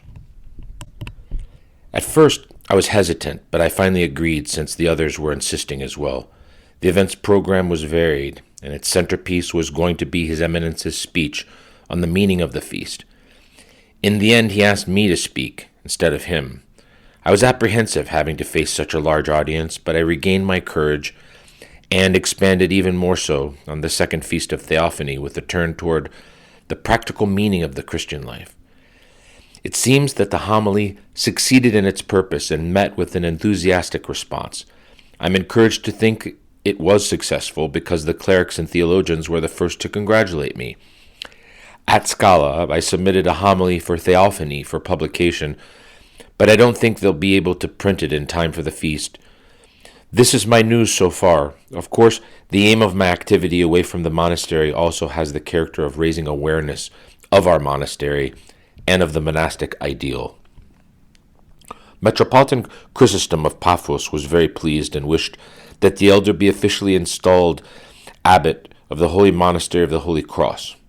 About this the elder wrote, "As he had mentioned in the past, the bishop is eager for the official inauguration of the monastery so that it may be recognized as an independent monastery, for its abbot to become officially recognized as well. He wants this to occur on the feast." He probably means the Sunday of the Veneration of the Cross. "In any case, I think he is right. He asked me about the document of internal regulation, and I told him I have two, but we will compose our own." In another letter, our elder shared with Deacon Athanasios the conversation he had with Metropolitan Chrysostom. Quote, "I discussed the issue of the monastery with the Metropolitan. I reminded him that this year the great celebration of the monastery, the Veneration of the Cross, coincides with the Annunciation. He said, 'It does not matter. I will be there. We will have the doxology at 11 o'clock, so we will have time.' He is going to invite several officials, and the official proclamation of the monastery will take place with a document from the Holy Synod." The elder believed that it was important in male monasticism that the rule of Avaton be observed, that entry of women into the monastery not be permitted. Inspired by the ascetic order of the Holy Mountain, he wanted to apply its monastic rule to the monastery. That would require that visitors would be received only in the morning until noon, and thereafter was dedicated to stillness. He was especially concerned about passing on to the new monks what he had received from his own elder.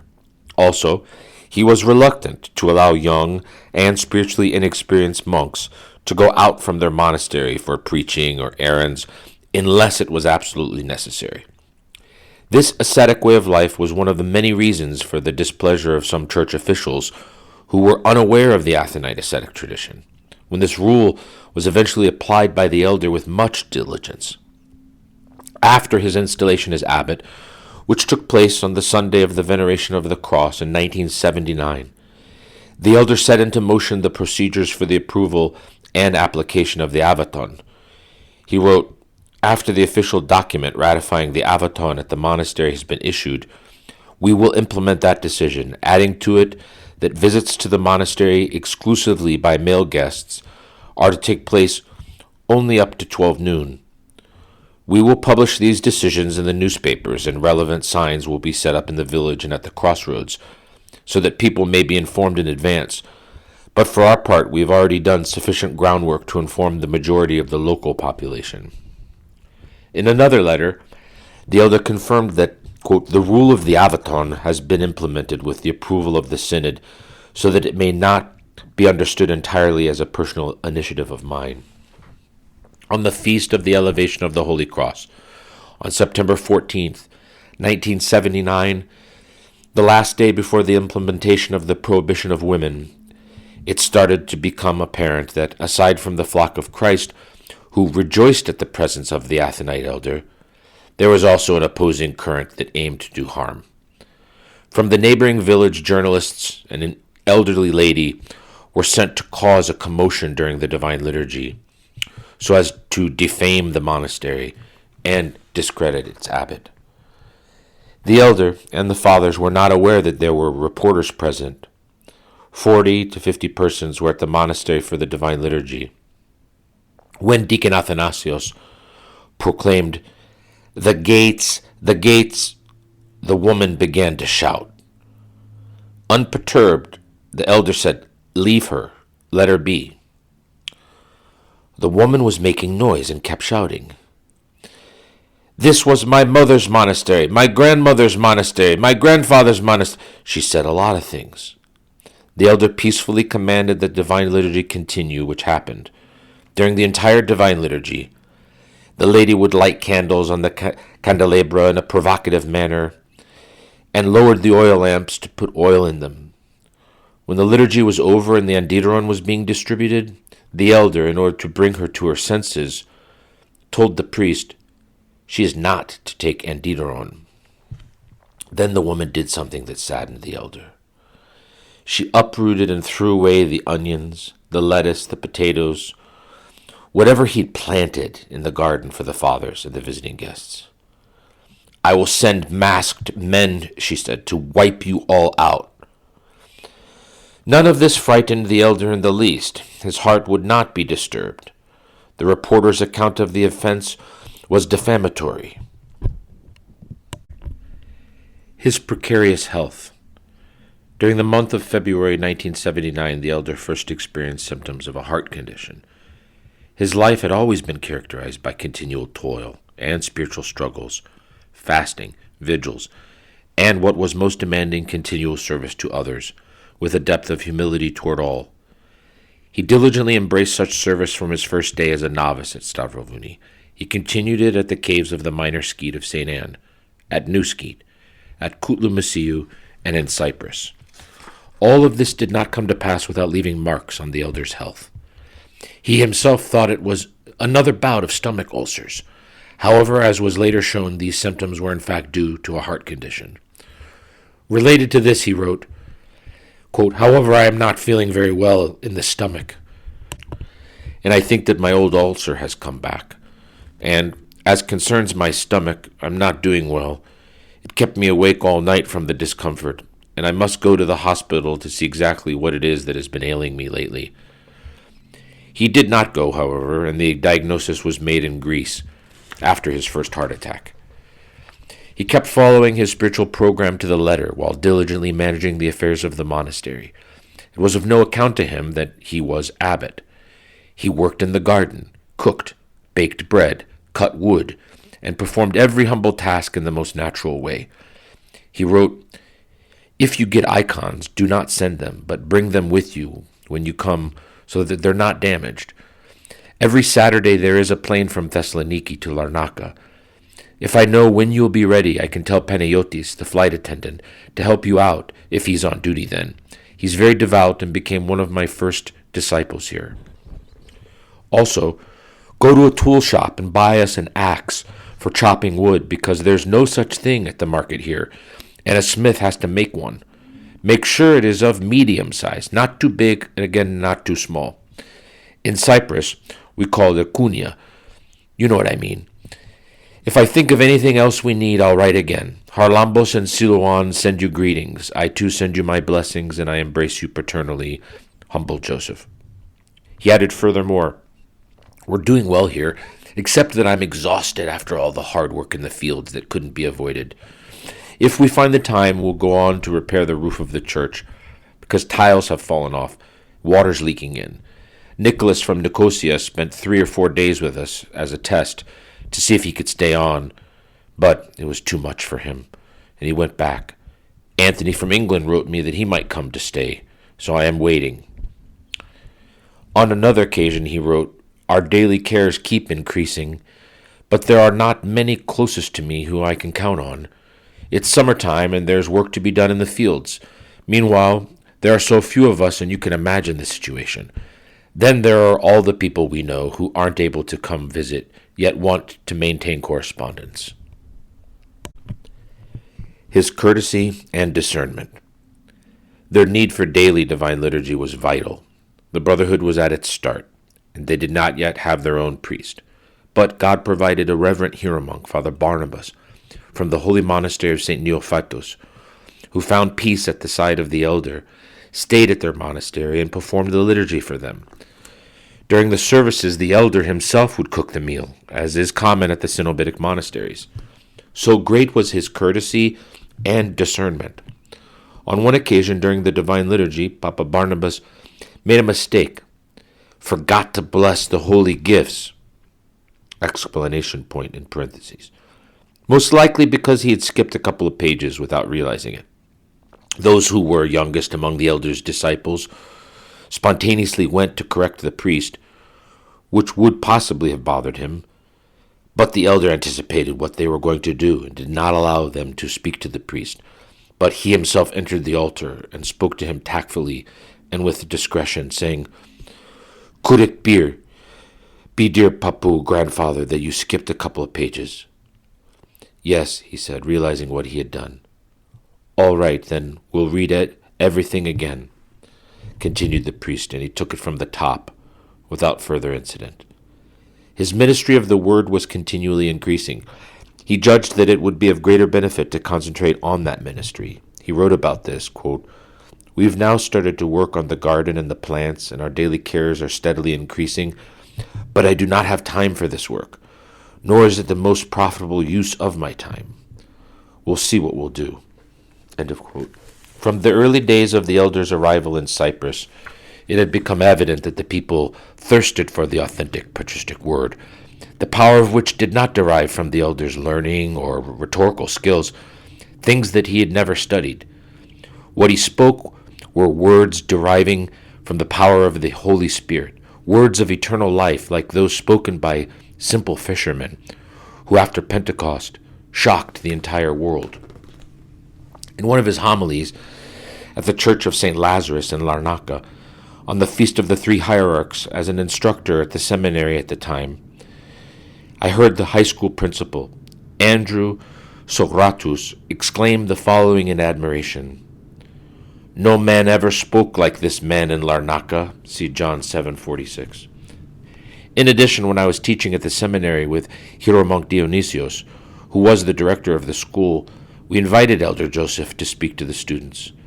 This was especially welcome to the elder, since there would be young people there who were already of service to the church, or who would come to serve the church in the future.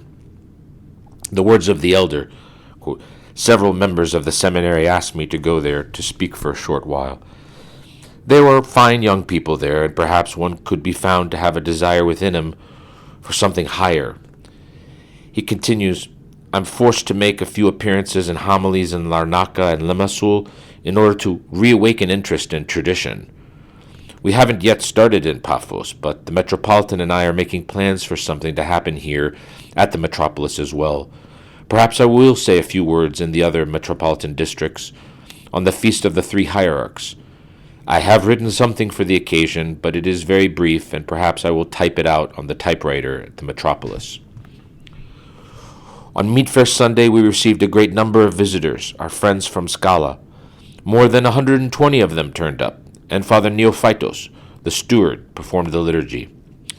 That man has been a great support to us. May the Holy Cross protect him. On the Monday, following the 5th Sunday of Great Lent, I was invited to give a homily at the metropolis of Limassol. At first I declined, but since they insisted, I gave in, mostly for the purpose of awakening the youth. Quote, "I haven't yet been able to go to the seminary in spite of their insistence because there just hasn't been enough time to do so. However, I see that the longing for monasticism is coming alive more in women than in men. I've been discussing this matter too with the Metropolitan, and we're trying to find where the nuns could stay temporarily until we see what will come of our own matter.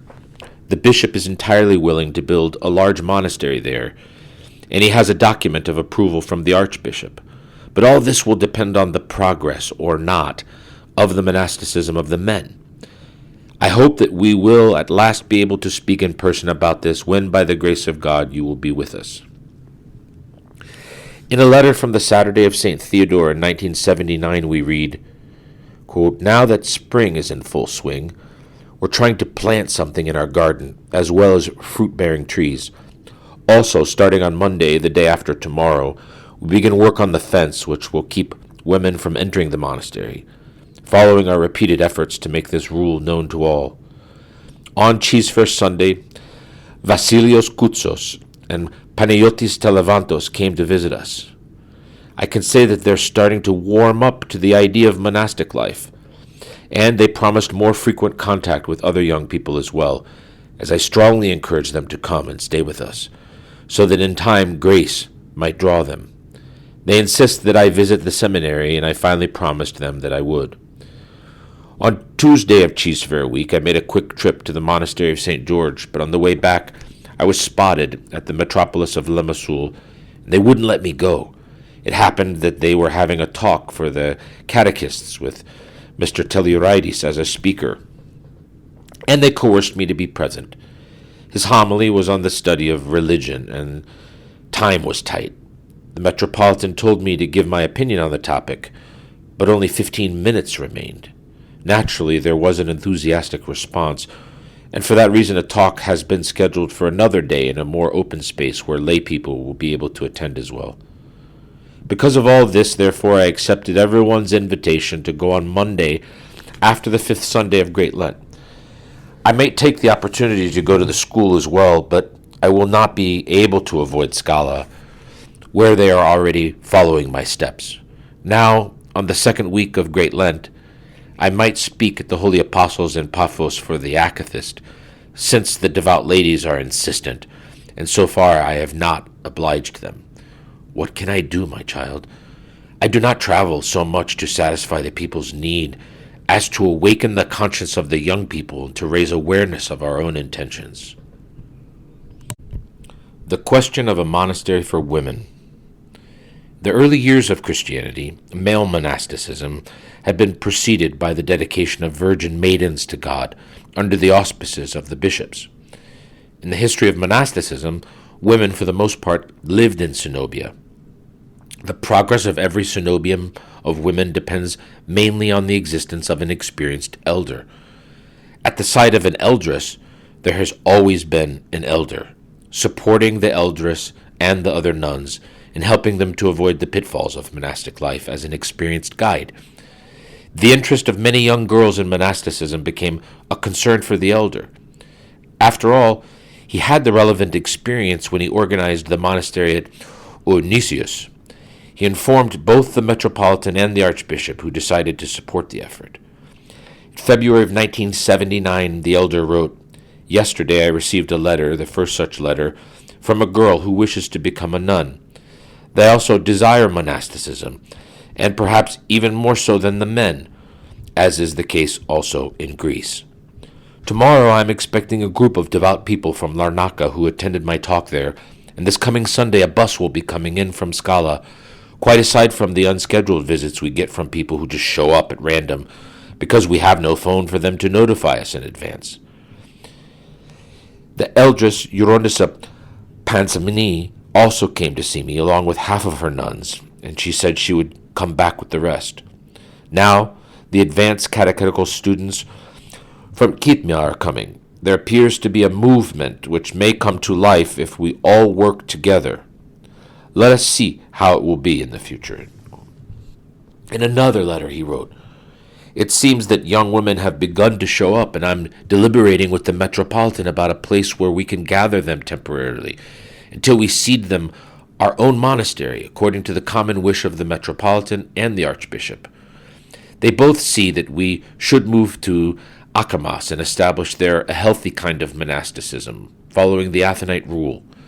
In any case, the metropolitan is determined about this and has already begun taking steps to raise funds to cover the relevant expenses." End of quote from the letter. The elder began to be concerned about the future of those souls. The hardest part was to find an abbess. He was acquainted with the nun Christophora, who was receiving counsel from the elder at that time. She was from Greece, but had been raised in Australia. The elder's spiritual brother, Papa Ephrem, took her under his wing while still a novice at the Monastery of Ounisius and taught her a nun at the Monastery of Portaria in Volos. In the end, she left these monasteries and remained spiritually unprotected. When she asked him for protection, the elder, from the goodness of his heart, had sympathy and proposed that she settle at a dependency of Kouloumousi monastery in the village of Adokora in Ceres, which was dedicated to St. John the Forerunner. After all, the dependency was uninhabited at the time and ran the risk of being altogether removed from the list of the properties of the monastery, where our elder was at that time. Indeed, it was seen by the council of the Monastery of Koutloumousi as a golden opportunity from God for Christophora to go there as a nun, so that the monastery too might secure its dependency. When she went there, although a woman and alone, she was fearless. Villagers went there to scare her away. They would go at night, threaten her, shout, and make various noises, but she remained unshaken.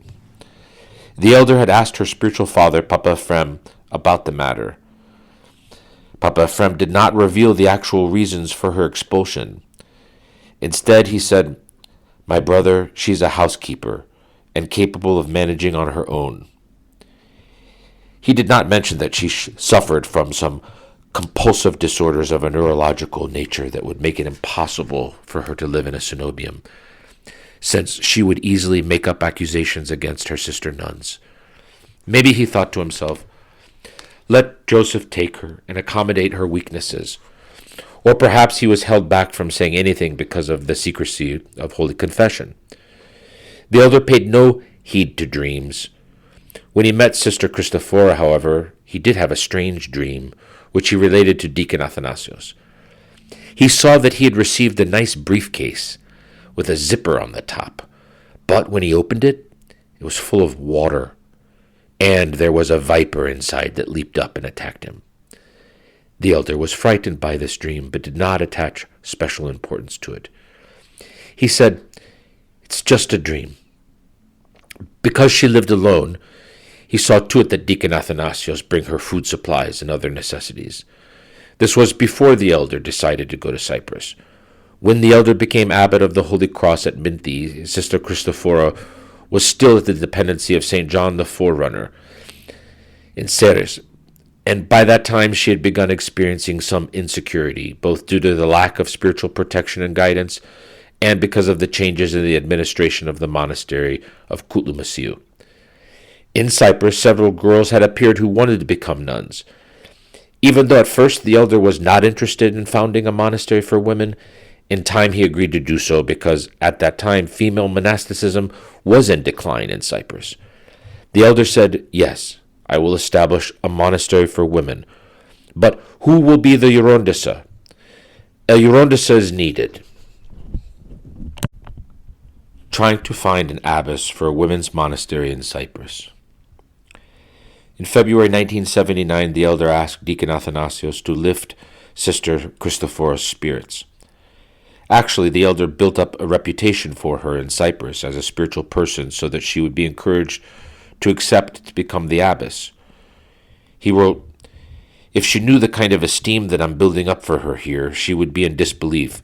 When the need arises for her to come here, they will welcome her at Scala with the honors due to a bishop who is being installed in his see, and all she will have to do here is tend to her spiritual duties." A little later, however, on Wednesday of Holy Week in 1979, something happened to indicate that Sister Christophora was spiritually weak and not suitable to become an abbess. He wrote, "As concerns the eldress there, leave her be for now and don't proceed with anything until we receive a sign from divine providence, because in fact she lacks the strength for obedience and self-denial, and if some trial arises, we might get ourselves in trouble. So, without brushing her off, but neither encouraging her, let us hold back for the moment to see what the Lord's will is. For what will happen if we face a trial?" His letter continues, "Anyway, don't urge her to come here. Let her slowly forget about it, because I see it will not be for the best if she were to come. Let her stay where she is, and the Holy Forerunner will keep her safe. And if at any point she has need of support, we'll see what we can do. In any case, she's not fit to become abbess. She took the tests, and she got a 0, unfortunately," end quote. Letter to Deacon Athanasios, 1979. The elder kept up his communication with St. Paisios, as well as with St. Ephrem of Kattanakia. Deacon Athanasios regularly brought both of them letters or questions from Elder Joseph. On October 30th, 1979, the elder wrote, "I was gladdened to receive news of Elder Paisios. Do convey to him in return my own love and reverence, and let him not stop praying for us, because without exaggeration his prayers hold us up. Also tell him, very confidentially, keep it entirely to yourself, when the time comes that he give us a nun to get things started, an eldress, a Hieromonk, for 1 or 2 years, and afterwards she can go back if she wants to. I do not know as yet how divine providence will arrange things, but we're trying to sketch out a time frame. There are girls of pure heart who want to follow us, and it will not do to discourage them. Please ask him to pray that God may reveal to us his will, that we may not be led astray." Evidently, however, there was no possibility of help from the women's monastery of Suruti, so the elder next sent Deacon Athanasios to Meteora. There was a devout nun there who respected him and maintained correspondence with him. The elder told Father Athanasios to ask her abbess to allow her to leave for Cyprus so that she might take on, as abbess, the leadership of the monastery for women that needed to be founded there. His Eminence, Metropolitan Athanasios, relates his journey. Quote, "He sent me to Meteora to see a sister named Theoterpi. So I went to Meteora, carrying with me a letter from him. He told me, notice his discernment, the following. You will go, find the abbess of the monastery of St. Stephanos. You will tell her that you are a disciple of Elder Joseph, and that you went there to meet Sister Theoterpi, to give her the present letter from Elder Joseph. She held degrees in philology and theology, and was acquainted with the elder from the time she was still a layperson in Thessaloniki. Tell the eldress to tell Theoterpi that I want her to come to Cyprus as an abbess. I am mentioning this because it is important. People have said, he knew of Christophoro, so why did he take her to Cyprus? The point is that the elder wanted to bring Theoterpi, not Christophoro. So I went to Meteora and stayed the night at Varlam Monastery. The next day I went to St. Stephanos and found the eldress, who said, Look, Father, let us call the sister.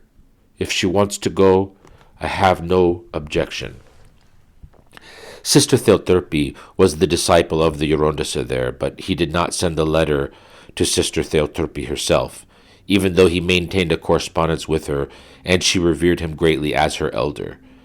He did not tell her, come to Cyprus. He sent me to the eldress to tell her instead. When the sister was summoned and came up to us, she said, Eurondissa, I can't go to Cyprus. There was war there recently.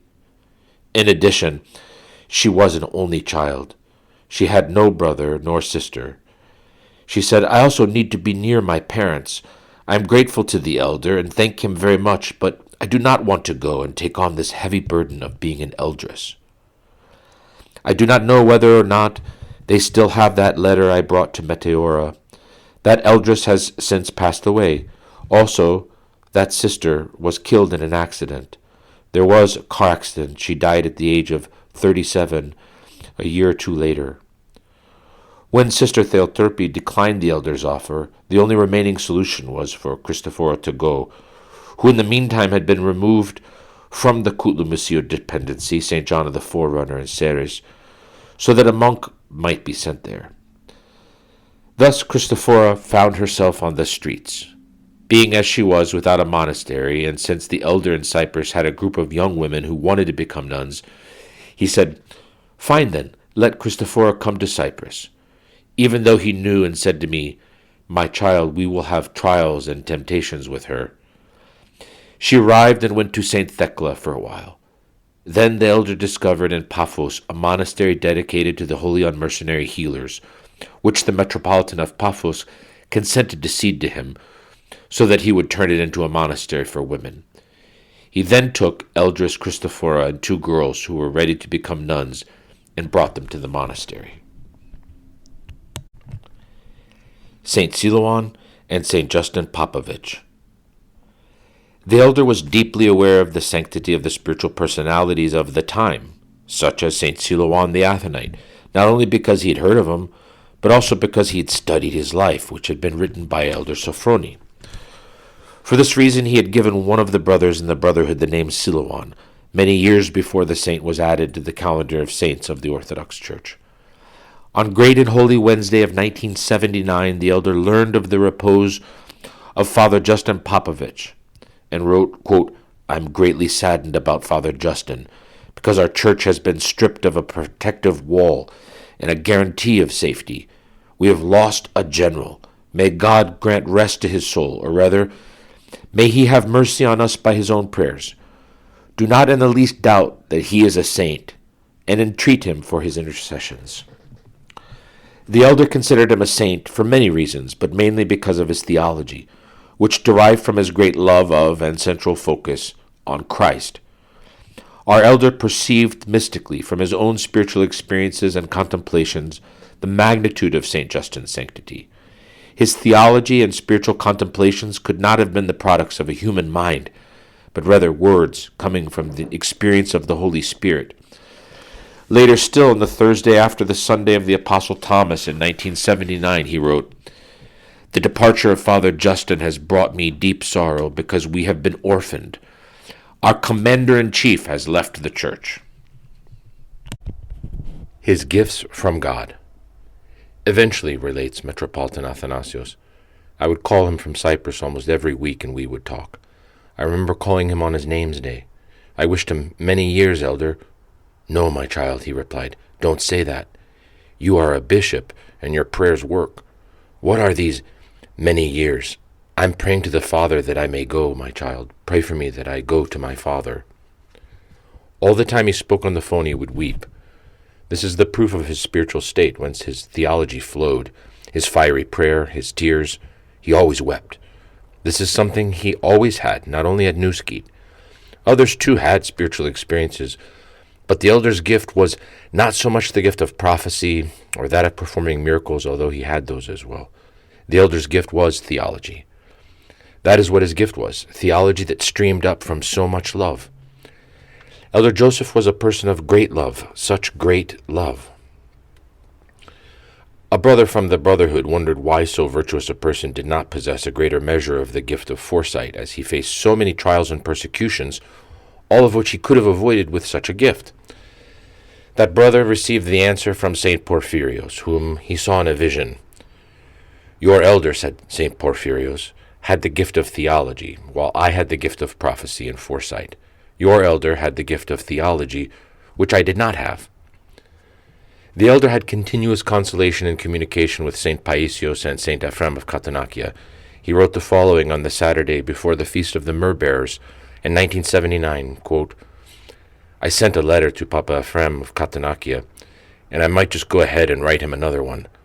It is such a joy that spiritual fathers pray for us and show a favor to us, unworthy that we are, and this for us is a source of security. Do you remember to tell him about the books? Surely Father Theoklitos of Dionysiou, as a reasonable man, would approve it, since they have no value for the Holy Mountain, but are most valuable to us. Mr. Stelos sent me the latest issue of the biannual journal, so pay him the subscription so that we do not owe it.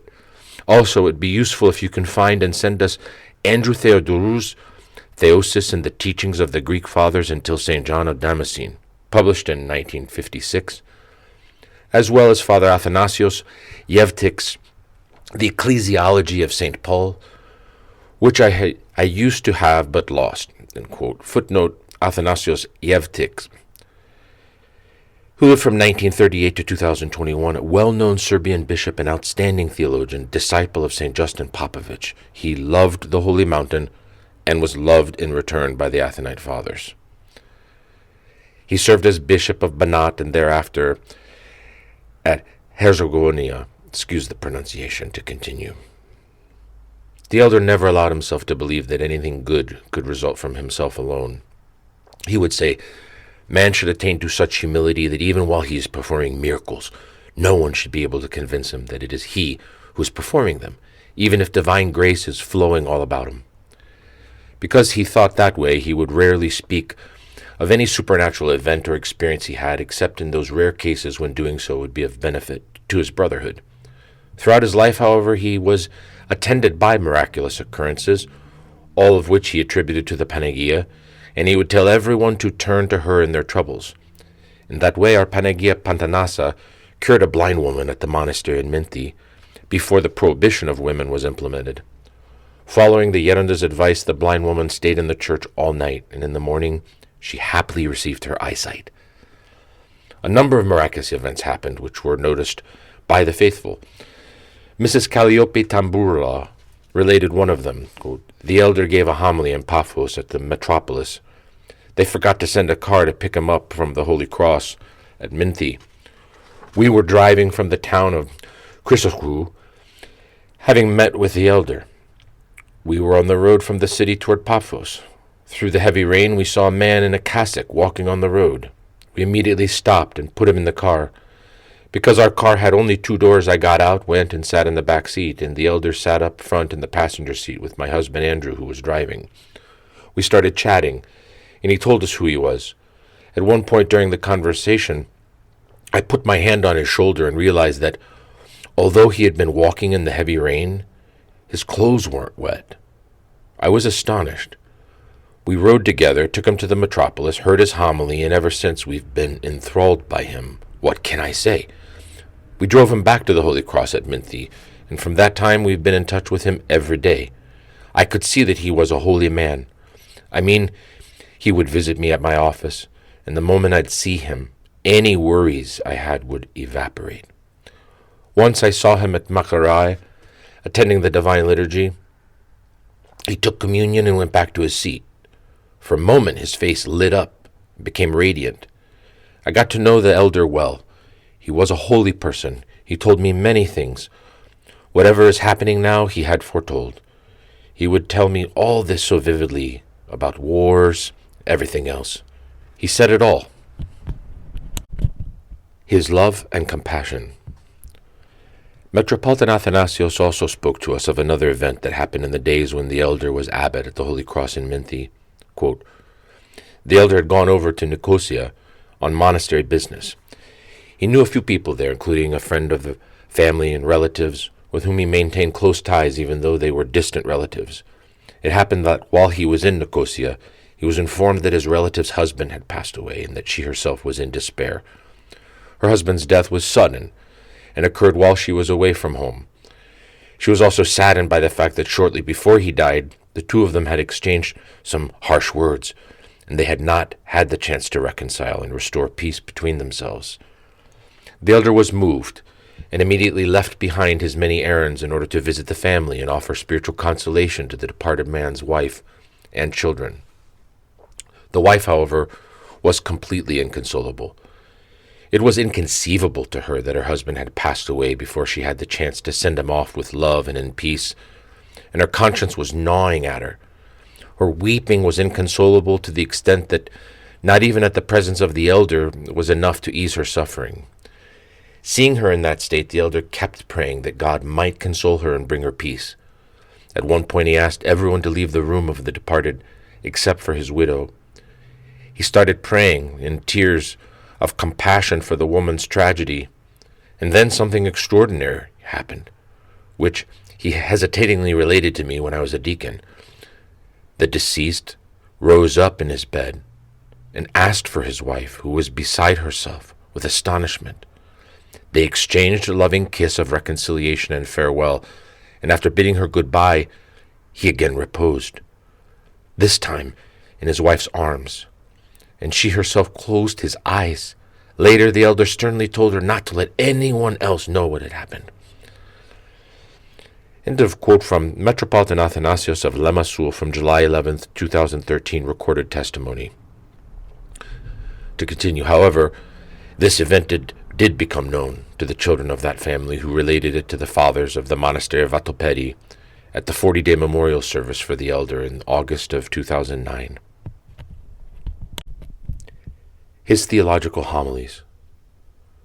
For the 3 years that he stayed in Cyprus, the elder was continually invited to give homilies. Quote, I just got back, my child, from my trip to Limassol, Larnaca, and Nicosia, where I visited the seminary. I cannot describe it to you. The Metropolitan of Limassol was overcome with joy, almost in the manner of a little child, and Father Dionysios at the school was so obliging that he just fell short of washing our feet. The students seemed to be warming up, especially Vasilis, but others as well.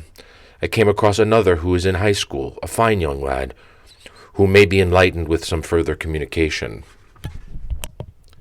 As he stated elsewhere, once again, I'm due to speak to large audiences in Limassol and Larnaca, and maybe even once again in Nicosia. This time the topic will be theanthropism, as opposed to humanism and materialist theories. I was invited because there was demand from young people, especially in Larnaca. They were measuring the days, asking, when will you be done with your work so that we may once again have you here with us? The brothers are getting into the groove and are working with zeal. Bring us a few of the elders' books, as you said, so that we may offer them as gifts to our close friends here, with many prayers and all my affection, signed humble Joseph. The search for the authentic divine word made him toil incessantly in the Lord's vineyard. He wrote, I don't have words to explain what is happening in Larnaca and the surrounding areas. May God enlighten and hold up his creation. Whenever I am there, I hardly even have time to eat or sleep. Despite the interest of the people and the metropolitans, there were some who felt uneasy. As is usually the case, envy affects even the faithful. St. John Chrysostom said, quote, Envy besets the one who does not love wisdom, inveigling those who live in virtue, end quote. For more on that, see St. John Chrysostom on the Martyr Romanos one. And for an English translation of this sermon, see St. John Chrysostom, quote, The Cult of the Saints, Popular Patristic Series 31, St. Vladimir's Press, Crestwood, New York, to continue. The elder's reputation, though not of his own seeking, put them in the shade.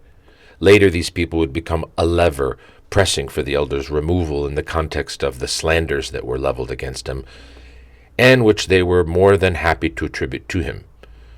The elder wrote, In Limassol, it seems that I'm being boycotted by theologians who are part of the establishment. The theologian Mr. P. and his wife are attempting to do the same here in Paphos. P.S. If you go to see the elder Paisios, convey to him my love and respect, and ask him not to forget us. Winter was approaching, and the elder longed for stillness for Hezekiah. We'll be locking ourselves away here for the winter, and we'll have real stillness with continuous liturgies. It's something I've been wanting so much, but couldn't find a way to make happen. This really was the most telling miracle of the Holy Cross. Father Barnabas gets more done than the others, and that takes a weight off of me. In November of 1979, he wrote, I received your letter, and I was wanting to learn how you fared with the earthquakes. We are well and enjoying plenty of stillness, even though our monastery is becoming better known throughout Cyprus. I had to go out again, since by God's grace we've started again at the metropolis.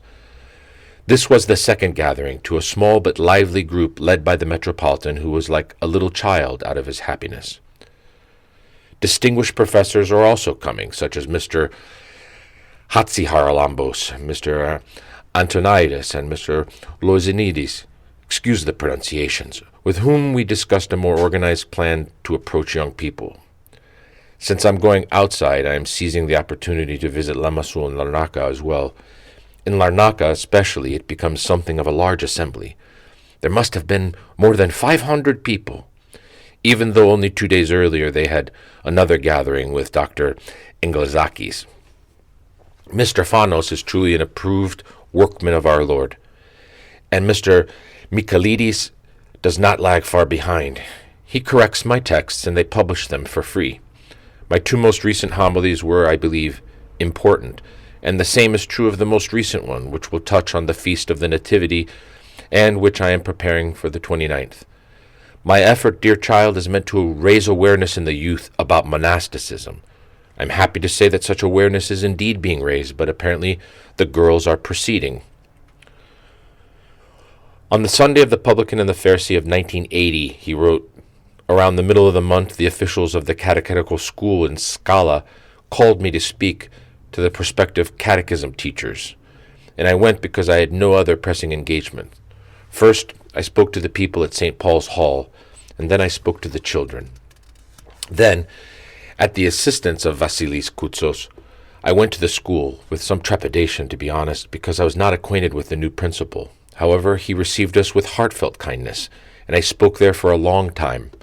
The next day, I even taught a class on dogmatics to the second-year students, where we spent the greater part of the hour with questions and answers. Now Anthony has arrived, so pray that he may become well-grounded. About Eldris Christophora, I have nothing to say. End quote. Letter to Deacon Athanasios in Minty, 1980. To continue, I met Yaron Yosef for the first time in 1975 when he was already at the Holy Monastery of Koutloumousi, though of course I did not know at that time that he would later become my elder. I also received his blessing when he gave a talk to the students at the residence hall where I lived in Athens, when in summer of 1978 the elder made a stop in Athens on his way to Cyprus. Later, when I had completed my studies in theology in Athens, and I was a professor at the seminary in Cyprus, I would often invite the elder to speak at the school, after having consulted with the school's director. I began visiting him regularly at the monastery of Minty about a month after his arrival in Cyprus. On Great and Holy Wednesday of 1979, the elder wrote, quote, "Since Lazarus, Saturday, we've had Father Barnabas from St. Neophytos with us, and God bless him. He will stay until Pascha, with our bishop's approval. Vasilis also came today from the school to celebrate with us, but I have not had the chance to see him yet, so I don't know his plans." Elder Joseph followed my progress with great interest and made frequent mention of me in his letters to Father Athanasios. Quote, "Today we also have the young Vasilis Koutsos with us, and he'll be staying for 2 or 3 days. I sent off a few off-prints of my homilies during the feasts, and the most recent one will also soon go to the press. I think that young Vasilis is warming up, and is certainly happy about the spiritual bond that has been developed between the two of you, which I myself encouraged." In another letter in connection with Vasilis, he goes on to say, "Continue to write to Vasilis with love, because I see that he is affected by this. Both he and his younger sister are fine young people, and I believe that she will follow in his footsteps." Finally, on September 25th, 1980, the elder was divinely informed that I would become his disciple, something that became reality on July 1st, 1981. He wrote to Father Athanasios, quote, "Vasili Koutsos wrote me with great humility and asked for our support, and a fortnight ago I saw a dream about him which makes me believe that maybe he will turn to us." The elder related that event to us later, quote, "And the angel appeared perceptibly to me and sat at my desk. He opened a pad, gave me a pen, and said, 'Come here and put your signature.' What should I sign?" "What should you sign?" "Vasilios Koutsos." He gave me the pen, and I signed. Then he took the pen back, along with the notebook. Now, while Vasilis was well-educated, reverent, and careful, he had not quite understood monasticism. He had worn me out with his indecision, and I had a mind to tell him, "My child, just let me be. We've said these things so many times already." My intention was to send him away that morning when he would arrive. That night the angel came to me and made me a sign. It wasn't just advice, it was an order. So that morning, as soon as I opened the door, Vasilios Koutsos came in and fell at my feet. He said to me, "Yerunda, I will become a monk." Well, these aren't just words, they're proof. End quote from a homily at VATOPEDI in July 1st, 2007. The elder's primary desire was to see a healthy monasticism in the Church of Cyprus, entirely in line with the keeping of Christ's commandments, something with which everyone agreed. He wanted to spread awareness of the patristic spirit of asceticism through which monks could experience repentance, purification, enlightenment, and deification as he's been taught from his own elder. Fostering the growth of the Church. For the reasons mentioned above, the elder envisioned the establishment of a monastery that would observe ascetic protocols while at the same time be a center where especially young people who were interested to serve the Church in all its ranks could see the gospel applied practically within the Church's spirit of unity. The elder's wishes were always apostolic and selfless. Everything he did was for the benefit of souls and for the promotion of the work of the Church. Quote, "When I was in Nicosia, I briefly met with his beatitude and we spoke heart to heart. I spoke to him frankly. 'Your beatitude, we're not doing well. In a few years our Church will have no power or means within it. We need to establish a nurturing ground for young people who will serve the Church. A monastery without provincial undertones. A true monastery that will belong to the Church of Cyprus as a whole. Such a monastery that would put into absolute practice the ways of Eastern Orthodox monasticism, with adequate space to house students who are designated one day for the raso, and where they can be taught practical theology, patristics, and orthodox mysteriology, the sacramental theology. That way they'll learn that each cannot simply believe and preach what they want, and many other things we agreed upon. My purpose was to prepare the ground for future communication and to discern his intentions. He wasted no time in telling me, "I see it in the same way, my son. Proceed, and with your example you will attract others as well, and then we too will contribute to make this vision a reality." I wanted to inform him in detail in this matter, because at the seminary I spoke at length about the exactitude of Orthodox tradition and the patristic mindset, and I wanted to present my position to him myself, before others conveyed it to him, perhaps differently. End of quote from a letter to Deacon Athanasios in 1979. At the same time, he never showed indifference to academic knowledge, which is a requirement for clerics who serve the Church. With his characteristic breadth of spirit and enlightenment, he could see the benefits of a correct academic knowledge of theology. This is why with pain he wrote to Father Athanasios, "For my part, though, through our Metropolitan, I am trying to convince the Synod to take tangible steps toward the founding of an academy of theology, since without such an institution, unfortunately, nothing will happen here on our island. At the very least, those young people who wish to study theology should not suffer the inconvenience of having to go abroad for their studies, which could even result in some of them returning badly educated. At least they will not be tricked by the materialists and the atheists." End quote. In another letter to Father Athanasios, he once again touched on the same subject. "Quality youth are unfortunately being lost, but what can be done? If only our metropolis had the capacity to help those young ones acquire an education as it did in your case, then that would be the bright future of our church here." The elder personally saw to the establishment of a library at the monastery. In December of 1979, he wrote to Deacon Athanasios, "As for the books, my son, we don't need to have two of the same title since we've got Diotis' edition." The elder is referring to the Patrologia Greek in 161 volumes. We're only missing 6 to 8 volumes. The Library of Greek Fathers collection is fine, and we should continue acquiring more volumes that we are missing as funds allow. For a price of £450, we had a beautiful bookcase made. It covers the hall's entire lower wall. Another letter stated, "Get the Kyriakodromio of the Theotokos, because it is the only thing that I admire as an authentic commentary of the Scriptures, and it will be very useful for you all in the future.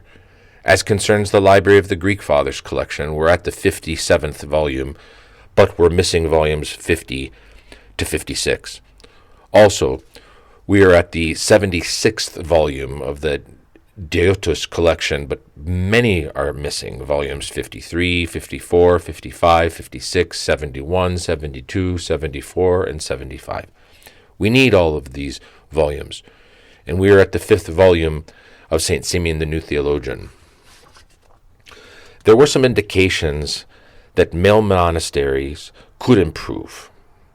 The same was true of female monasticism as well. Both in the case of female monasticism, the essential issue remained unresolved, which concerned the availability of an appropriate person to be appointed the Hieronymos or Abbess. The elder's efforts to secure a suitable person, either from Surati, or Amelia, or Meteora, remained fruitless. Meanwhile, as was mentioned above, Sister Christophora was removed from the monastery of St. John the Forerunner of Ceres, and so the elder decided to bring her to Cyprus as abbess. He was, of course, aware of her inability to live up to that role, but he took her with the thought that perhaps Sister Theoterpe would also come for a period of 1 or 2 years to help her out. He would use this period to test Sister Christophora's self-denial, as well as the possibility of establishing a monastery like those which followed the rule received from St. Joseph the Hesychist. His plan was to station her somewhere else if she was not entirely in a position to live up to the demands of being an abbess, and as always he allowed divine providence to guide him in the direction of God's will. As a spiritual father, the elder always had good thoughts for all his spiritual children, He was a guileless person whose mind could never contemplate evil. He nurtured an innocent love toward all people. He possessed that special kind of love that St. Paul described when he said that love thinks no evil, 1 Corinthians 13:5.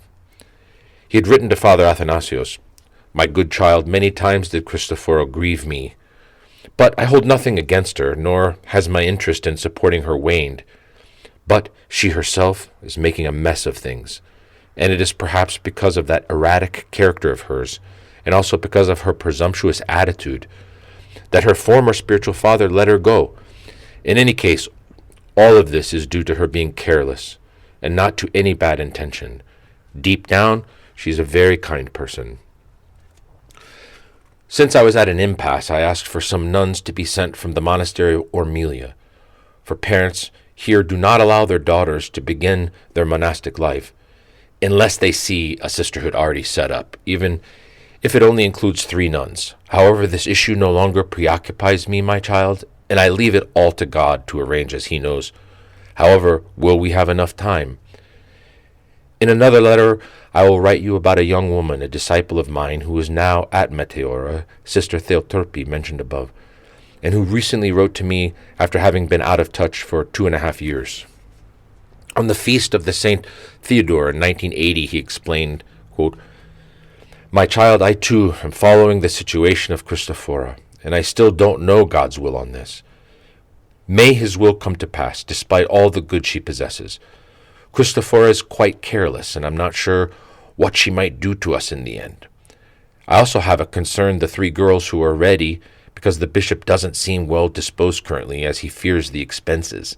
He's buried in debt, and now plans to build a church that is going to cost more than £500,000. May God not abandon us, for indifference and lack of piety have become intolerable while the churches have emptied, and no effort is being made as concerns spiritual matters. We tried to have a small meeting in the hall of the metropolis, but unfortunately it was compromised." End of quote. Letter to Deacon Athanasios, 1980. Such were the elders' good intentions, both for male and for female monasticism in Cyprus. However, God's will had not yet been revealed to him, and he was waiting to glean it from the course of affairs. He had become worn out by the difficulty of communication with certain persons, but also by the heart condition that was ailing him. He was, in fact, unaware of his condition when writing to Father Athanasios in 1980, "I am tired, dear child, and I've begun to search a way out. The women over at St. Thecla's monastery have also tired me out. The devil has hardened people and has complicated matters, and I am stuck being the victim in this whole situation. Moreover, visits from devout people have now started again, and those who help us are few. How will I find time for everything? If you can imagine, my own family from abroad has been back to the village for a month now, and are asking me to go visit for a day, so that they may be able to see me after all this time, and I haven't been able to do so yet. Unfortunately, I no longer have the strength in me for all of this, and my body's beginning to fail me, so I'm looking around to see what is going to come of all this. Enough for now. When you arrive here, we'll talk in person." End quote. It turned out that the Monastery of the Holy Unmercenary Healers was able to receive the sisters. On October 10th, 1980, the elder wrote, "Today the sisters move into the Holy Unmercenary Healers. Pray that this may prove to be a blessing from Christ, and that it may bear fruit in full, as we hope it will." The elder was worn out because he had to set the example for others, and to fulfill all expectations in the daily services, the toilsome monastic tasks, the continual invitations for homilies, as well as in his individual spiritual guidance of the monks and his spiritual children, whose number was growing daily. There were also the added responsibilities for the establishment of the women's monastery, which needed renovation work. To these was soon added the expected difficulty and weakness of the abbess, and her inability to adhere to the guidelines of the fathers, and be guided toward her own spiritual benefit and that of the sisters. In a diary the elder kept for a while, in the year of 1981, some of his activities are mentioned, from which we can gain some understanding of his efforts, his afflictions and trials, but also of the noticeable presence of God's grace in his life. We copy below an indicative sample of entries from that diary. Quote, Wednesday, February 18th, around 6 p.m., I spoke to St. Paul's Church in Larnaca to a large congregation, and in conditions of very heavy rain. Afterwards, the discussion continued with Mr. Taki and many of the faithful. Thursday, February 19th, departure and return in our monastery's car, with Father Seraphim driving, and with Papa Michael as a driving companion, who stayed at the Holy Unmercenary Healers until Saturday. Friday, February 27th, we went to the Holy Unmercenary Healers without Father Barnabas. Construction of the pavement leading to the entrance of the edifice took place. We also pruned the trees. In the afternoon, we took Vasilios to the monastery. Monday, March 2nd, all of the brothers and I went to the Holy Unmercenary Healers, where we continued the construction of the pavement in front of the buildings and pruned a few of the trees. I received a letter from within Cyprus. Thursday, March 5th, again I went to the Holy Unmercenary Healers, this time with one brother and a master. Construction of a concrete staircase to the building with the steps finished with marble slabs and mosaics. There was another big earthquake felt in Greece, with damages mainly in Boteria. Excuse the pronunciation. Friday, March 6th, excursion to the Holy Unmercenary Healers with all the brotherhood. Staircase finished in mosaic. Took a ride to Kitna for various supplies and materials. Shipment of two truckloads of sand and sea gravel at a price of £60 to the Holy Unmercenary Healers for construction work. Sunday, March 8th, the Yerunda attended liturgy at the Holy Unmercenary Healers for the great celebration of the 40 Martyrs, a feast day of the monastery. Vasilios went to Emba to give a homily. He was taken there by Exentios, a guest of the monastery. At Sunday Vespers, there was a company of 14 of us at the refectory, in an entirely friendly and spiritual atmosphere. Monday, March 9th, first day of the fast. The service took place following the rule for the Treodian according to the letter. Tuesday, March 10th, second day of the fast, with the service following the tradition handed down to us by the fathers, as specified in the Typicon. After Vespers, at the 8th Byzantine ecclesiastical hour, a piece of bread was given to the brothers, along with a natural steamed beverage to sustain them through the vigil and the long services, as well as the toilsome field labor which our rural monastery always requires.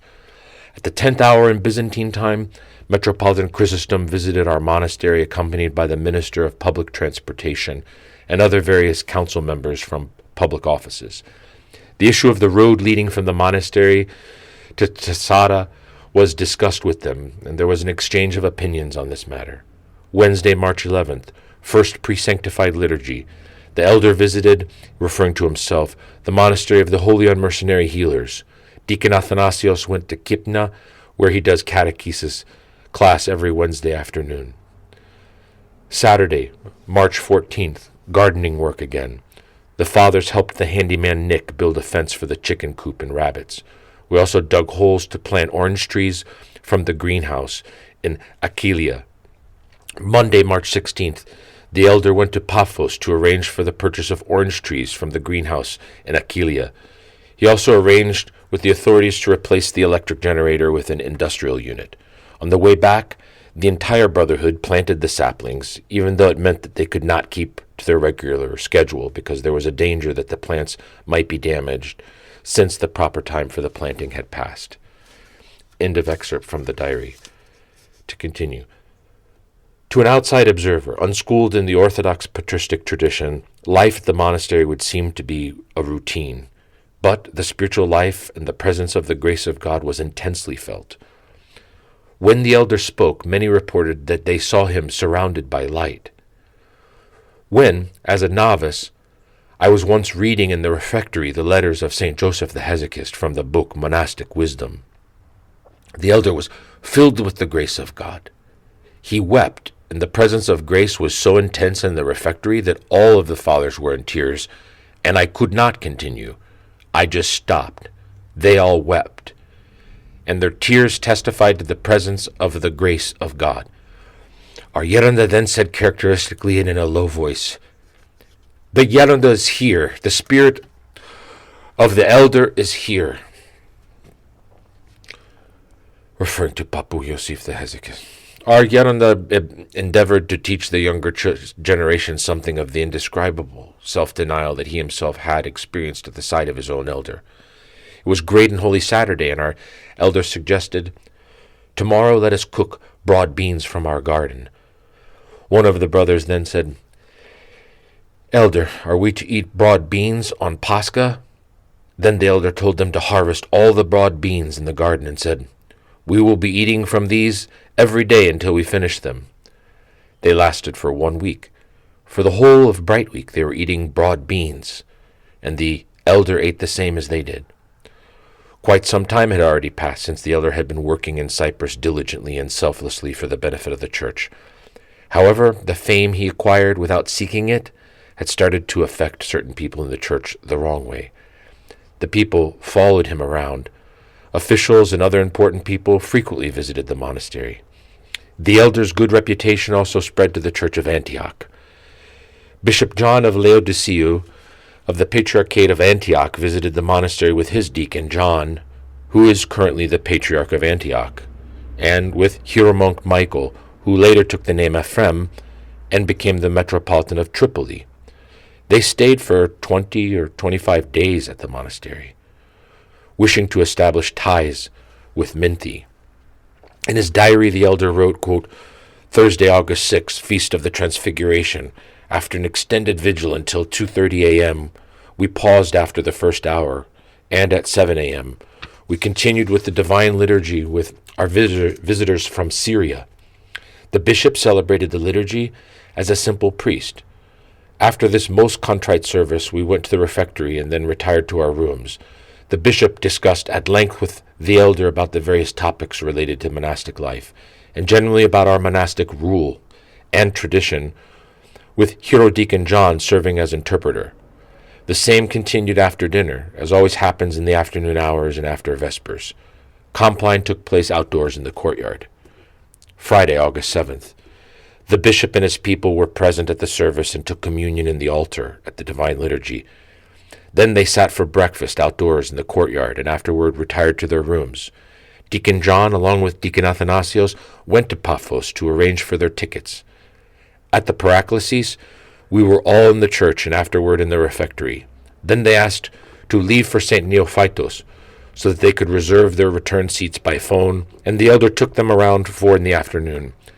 There was an emotional farewell, and the Metropolitan asked for continual collaboration between our monastery and their church, and they left Father Michael with us for a little while. End of quote from diary. To continue, there were frequent visits to the monastery from the Minister of Education, Nicholas Kouloumousi, who was an eminent person at that time. Generally, there was a steady stream of official visitors to the monastery, which also started to awaken rather strong feelings of envy. The elder's rule was that none of the young monks should leave the monastery in the morning hours. For this reason, Father Athanasios in particular, who was a deacon, was unable to help out in other needs of the church because the elder had said, "Look, here we're going to practice proper monasticism. The monks will not be returning at night to stay at the monastery and then leave again in the morning. They will stay in the monastery." The one thing the elder consented to was for Athanasios to go to the city once a week to teach a catechism class.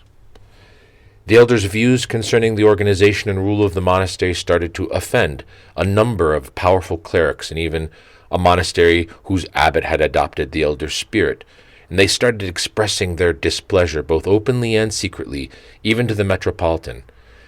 Elder Joseph's reputation began slowly to tarnish. Minty had no historical monuments to attract visitors. It was just a building with a few rooms and a field. It was the elder who attracted people, not the monastery. There were large monasteries near Holy Cross that did not attract visitors. Then the brotherhood grew, and unfortunately this too did not please everyone. In some circles, the former warmth and enthusiasm was gradually replaced with coldness. It was not easy for the elder's virtuous behavior to be understood, and, as often happens in such cases, the temptation of misunderstanding started to do its work. The elder himself put it in this way, quote, "My dearly beloved soul, I never sought anything on this earth, neither honors nor esteem. With my feeble capacities, I have tried to live my life according to the precept, my hands serve myself and those who are with me. See Acts 20:34. I was never interested in stealing the spotlight from anyone or to be served. I want to be saved, and it is to this end that I strive and direct all of my feeble strength. Later, when the elder was given the monastery of VATOPEDI in August of 1987, Saint Ephrem of Katanakya wrote to us, "Ah, that elder of yours, his whole life is a trial, again affliction and torment and tears, and then again from the beginning more trials, and so on. Yes, but what glory awaits him and the martyr's crowns? Have you thought of that? If we suffer along with him, then we will share in his glory." The situation, however, took on new dimensions when the elder finally ascertained in practice that which he had perceived spiritually from the start, and which was the reason why he was searching for another Eurondissa, that the abbess lacked self-denial and the capacity to follow what was necessary and what she was taught, so that the monastery might flourish following the traditions of our holy fathers. I saw Elder Joseph with St. Nectarios. One of the novice nuns, Eleni, was the daughter of a priest, Papa Michael, who is now reposed. Papa Michael was a spiritual struggler with many spiritual children, and he revered the elder. In those days, before the elder's great temptation started, Papa Michael went from Larnaca to Minty, and after Vespers said the following, as Deacon Athanasios, who was present, relates. Quote, he said to the elder, "Elder, I saw a horrible dream. I was terribly shaken and felt the need to come here and tell you about it." "What is it, Father? What happened?" He said, "I saw a dream that you were standing right next to St. Nectarios, and when I saw you, I ran up to get your blessing. And St. Nectarios stopped me and told me in an austere tone, 'Stay back.' He even made the signal with his hand, and I don't know what it all means. This happened about 10 or 15 days before the temptation broke out. I say this because it is important." The elder told him, "Come now, you blessed one, don't pay heed to such things, they're just dreams." Papa Michael insisted, however, and at that point the elder said to him, "Take care and sin no more." It seems that Father Michael had begun to accept bad thoughts against the elder. Soon after, the abbess completely alienated the monastery from the elder. She herself was not obedient in anything, but cultivated instead a defamatory spirit against the elder, both among the other nuns and among the friends of the monastery. On Pentecost of 1981, she once again went against a strict bidding of the elder, who realized that there was no hope of mending her ways. Therefore he decided to announce to her on the following day that she was to leave the monastery, and that he would help her to settle wherever she would go. He was also going to tell her that she could take with her those of the sisters who wished to follow her. He decided after that development that he would no longer get involved with women's monasticism. The elder wrote in his diary, quote, Thursday, July 2nd, deposition of the robe of Our Lady the Theotokos. The elder visits the holy unmercenary healers and receives a hint that it is cutting itself off from the men's monastery. Monday, August 3rd. After Divine Liturgy and the customary tasks of the brothers, we began work on preparing paper icons, which were glued onto wooden panels. Our visitors from Saturday and Sunday left, and we received a visit from the father of Eudokia, a novice nun at the Holy Mercenary Healers. He wanted us to convince his daughter to abandon her monastic trial and to continue her studies in medicine, where she was in her first year. We persuaded them not to insist, but to leave everything to God. The abbess did not seek forgiveness for her disobediences. Instead, she continually spoke ill of the elder, making slanderous accusations against him for supposed ethical violations. His Eminence also related, quote, the elder had great natural purity because of his nature, his efforts, and also because of his upbringing. He and his siblings came from a family of great purity. If only you had met his sister, Evristheni, or his other sister, Stavroula and Paphos. They were persons of such purity of spirit. They were chaste, simple, and guileless. I mean, even if they saw something, their mind would never think evil. Very pure people. His whole family was like that, and the elder told us many times that he never felt within him the stirring of carnal desire. Although Papa Michael had received a sign from above of the elder's purity, having seen him in a vision with St. Nectarios, footnote, the dream was significant in that St. Nectarios was also slandered for the very same thing, and suffered great temptations because of that. Having seen him in a vision with St. Nectarios, he initially believed the slanderous falsehoods that Eldris Christophora was systematically spreading, alleging that the elder was supposedly sexually harassing the nuns and his daughter in particular. Papa Michael fell under the influence of this slander and then began taking intense action against the elder. Later, however, he asked for forgiveness. The elder was accustomed to overcoming his afflictions by practicing self-reproach through patience and prayer. Being patient, he considered this strange behavior something temporary, like other such bouts of odd behavior she would often display. The greater the presence of the Holy Spirit within a person, the greater the intensity of the trials that person will face.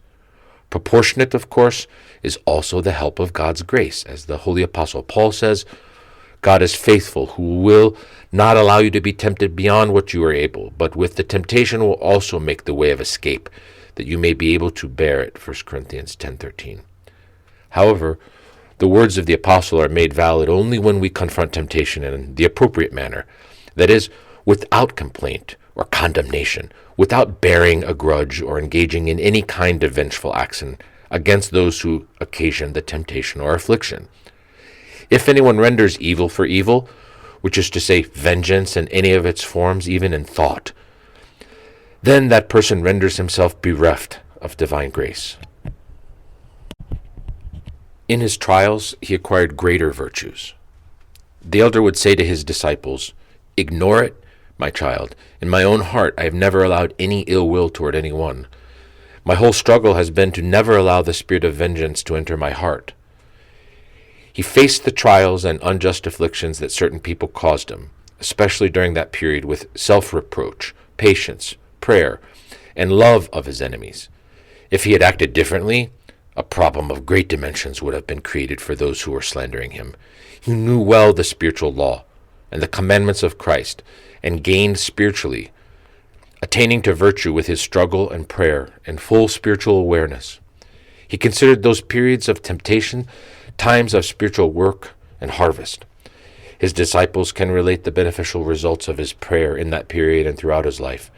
They experienced the beneficial state he was in as an indescribable spiritual and fatherly love, a love that was prepared to endure any weakness or error on their part for the salvation of their souls. Indeed, there was no chance that anyone who lived with him and knew his spiritual world would ever feel bereft of that unfathomable fatherly tenderness for any mistake, no matter how serious it was. In his great trials, he would lose track of time at church. He would pray, and his nous was caught up in divine vision, theoria. The service would end without the elder realizing it, as he was deep in prayer, wherever the Holy Spirit led him. Whoever knew him had a strong feeling that he was in intense conversation with God. He talked silently and often moved his hands calmly and with gentle motions, lost in the depths of his heart.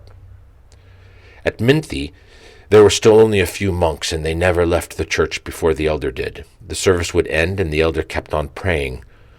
One of the brothers would approach him and say, "Yolanda, the service is over. We said the dismissal prayer." "Ah, so we're finished? Oh, let's go then." Even more frequently, he would become unaware of his surroundings and, as it were, depart from this world during his personal prayer at night, as he followed the rule of his elder, St. Joseph. Deacon Athanasios, who had just finished seminary, came to stay with him permanently at the Monastery of the Holy Cross at Minty from October 1980 onward. At the elder's side, he experienced, along with the other brothers, the elder's spiritual struggle in his remarkable states of divine grace to which the Holy Spirit would lead him. In his own words, quote, "That's how it was, even when I first met him at Kouloumousi in 1976. At Minty, we knocked, and he wouldn't open for us. He wouldn't respond. I'd knock and knock, because it was the time when I was supposed to see him. We would go to see him at 10 p.m., from 10 until midnight, 2 hours. I went every night. I'd go and knock and knock and knock, and he wouldn't answer. I said to myself, what should I do? Should I open the door on my own? I got scared. So I called Father Chrysostom. We went together.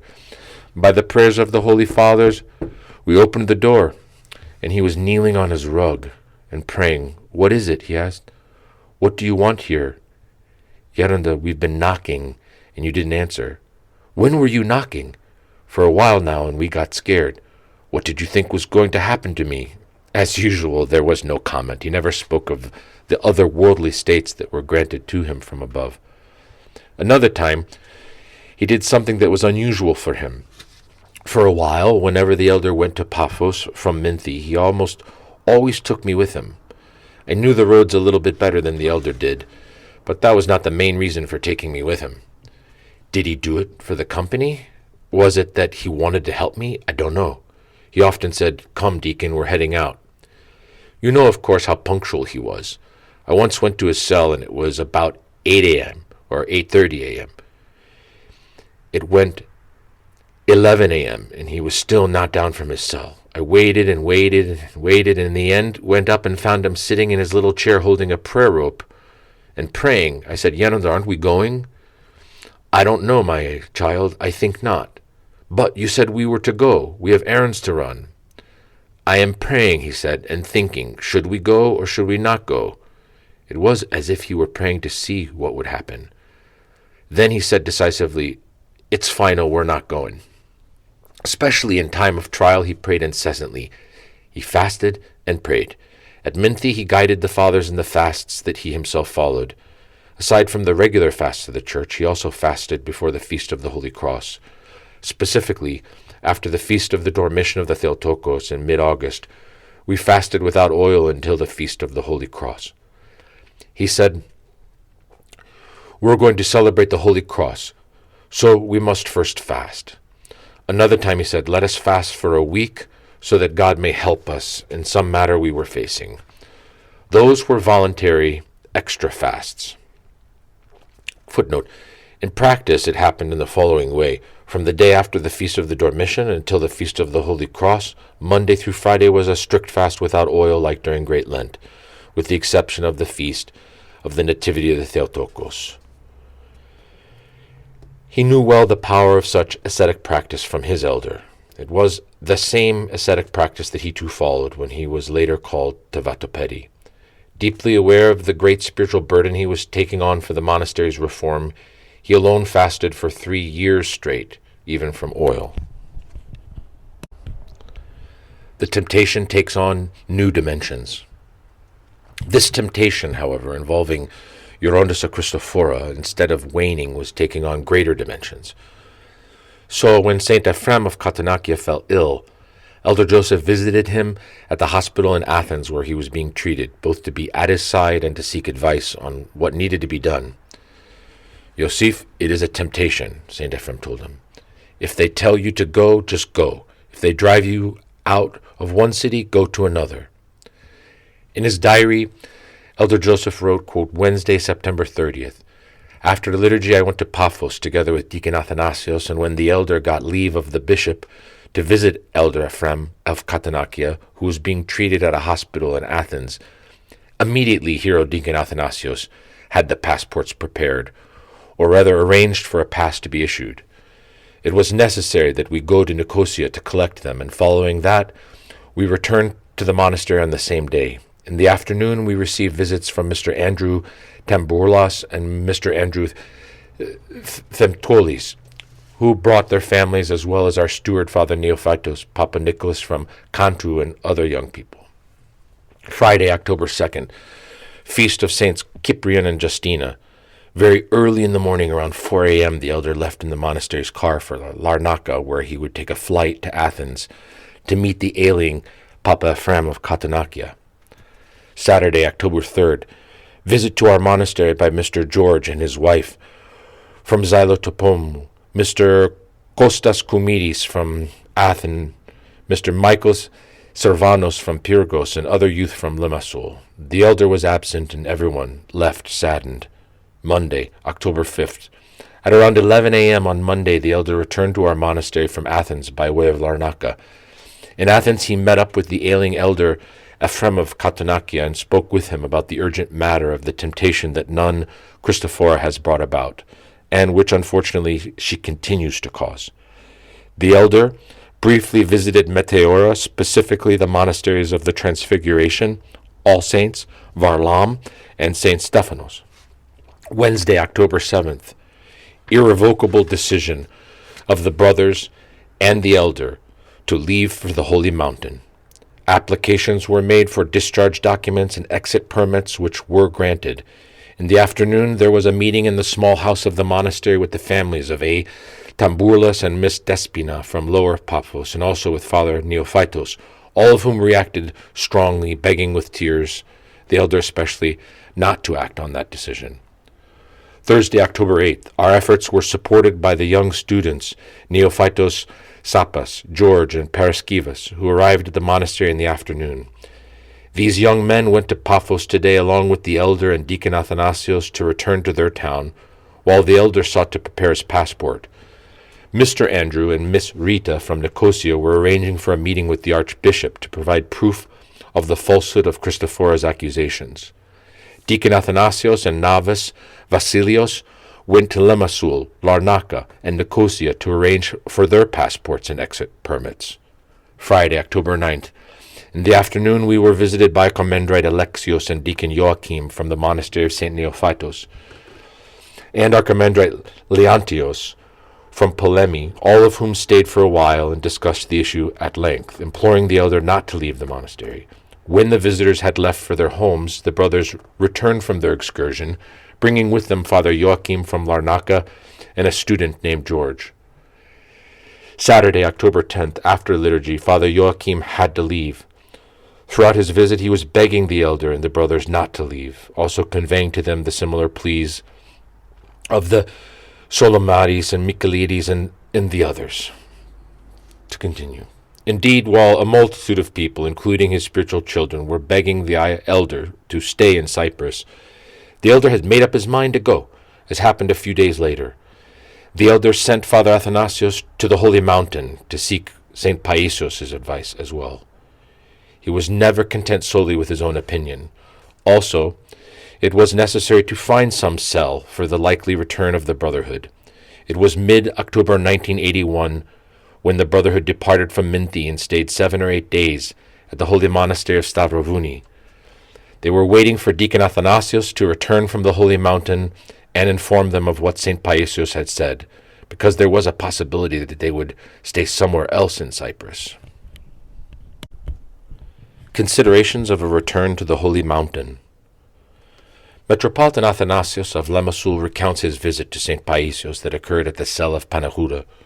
Quote, I remember having gone to see him on a Thursday or Friday. When I rang the bell, Elder Paisios came out onto the porch.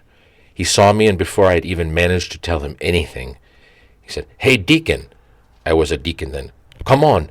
It's time for Cyprus to come to the Holy Mountain.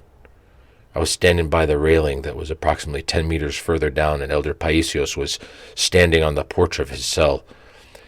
I went from below because the way from above had not yet been made. He said, Cyprus should come to the Holy Mountain. You should all come to the Holy Mountain. So I went inside, and in a joking manner he was saying these things to me while smiling. However, afterward I asked him about it, and he didn't seem to be surprised at all. He told me, It's better that you come here. Come to the Holy Mountain. I stayed with Elder Paisios for 2 days, attended the vigil of the Horogrita icon on Saturday night, and on Sunday I left and went back to Cyprus. When Deacon Athanasios told Elder Joseph about the whole incident and the initial dialogue with St. Paisios, the elder responded, That's it, my child, it's decided. If that's what he told you, that's it. We're going back. He left no room for discussion. At the same meeting, Elder Paisios had suggested that when we return to the Holy Mountain, the elder and his brotherhood should go to Kapsala, to the cell of the Annunciation belonging to the monastery of Simonopetra. Elder Emilianos accepted this with great joy and told Father Athanasios, Tell the elder to come. It is with great joy on our part come to stay for a few days at the monastery until you yourselves get situated, and then we will go open the place up and see what condition the cell is in, since it's been vacant for about 3 or 4 years. Elder Joseph knew this cell of Simonopetro Monastery. He was happy because he respected and held Hieromonk in high esteem. They prepared for their departure for the Holy Mountain, which would be by ship, on October 26, 1981 on the new calendar. At that time, the Archbishop of Cyprus was in disagreement with the then Metropolitan of Paphos, as was the Metropolitan of Kition, who visited the elder at Minty and pleaded with him to stay on at the Holy Monastery of Stavrovouni, which belonged to his own diocese. By then I was a permanent and official member of the Elders' Brotherhood. In his diary, the elder wrote on Sunday, July 19th, 1981, Feast of the Holy Fathers of the Fourth Ecumenical Council. Today, Novice Vasilios Koutsos, a theologian, was vested in the cassock by the elder. I can still recall all of those events. His Eminence, Metropolitan Chrysostom of Kition, came to Minty, where he told us, quote, I wish for you to stay with us, Yernda, at Stavrovouni. This is a temptation. I do not believe these slanders. The Metropolitan of Kition accepted the elder, as did all the other bishops. Elder Athanasios, who was then the spiritual father at Stavrovouni, also pleaded with us to stay. He and I were on familiar terms, and he said to me, Tell the elder to stay. Personally, I don't have a problem. Yeren Yosef and I get along just fine. I'll show obedience to him. The elder, however, did not wish to stay. Beyond, of course, what St. Paisios had said, there was another reason for his not wishing to stay at Stavrovouni. It was because the elder Germanos, the abbot at that time, had been a fellow ascetic of the elder. And so the elder was reluctant. How can I accept to push aside Elder Germanos and come in as abbot? Germanos was an elder to me when I was at Stavrovouni. He was a deacon, and I was a novice. Abbot Germanos was a holy man, and while at Minty, our elder Joseph would go to him for confession. Departure of Abbess Christophora from Paphos and the elder's forbearance. Eldress Christophora remained for a short time longer at the Holy and Mercenary Healers. About 10 months later, without improperly informing the metropolis, she left with her sisterhood and moved to Crete. However, she did not manage to stay there either, and went to the monastery of Panagia Bessiani in Ceres. Unfortunately, there she made the same attempt on the metropolitan that she had made on our elder in Cyprus. The issue ended up going to the synod, which imposed on her the harshest penalty, namely excommunication. Later, toward the end of 1998, there was a second attempt to defame the elder using slander. In the period when the elder had lived in the monastery at Minty, and all the matter was mentioned anew. The elder was then exonerated by the ecclesiastical court of the Holy Synod of the Ecumenical Patriarchate in both the first and second instances of slanderous accusation. Father Athanasios was at VATOPEDI in 1990 when the holy belt of the Theotokos was taken to Akrikorai in Ceres at the invitation of the locals. Eurondas Christophora, who had not yet been excommunicated, went to venerate the holy belt and invited Father Athanasios to bring the holy belt to the monastery where she was staying. Father Athanasios called Yeren Yosef to ask him if he should accept the invitation, and the elder did not refuse. He told Father Athanasios, quote, "It doesn't matter, you may go."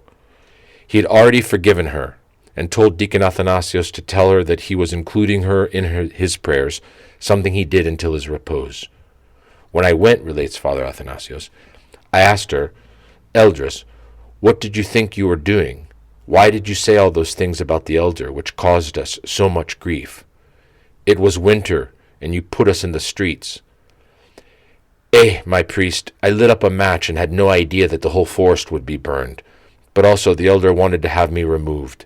I never imagined that all of this would happen.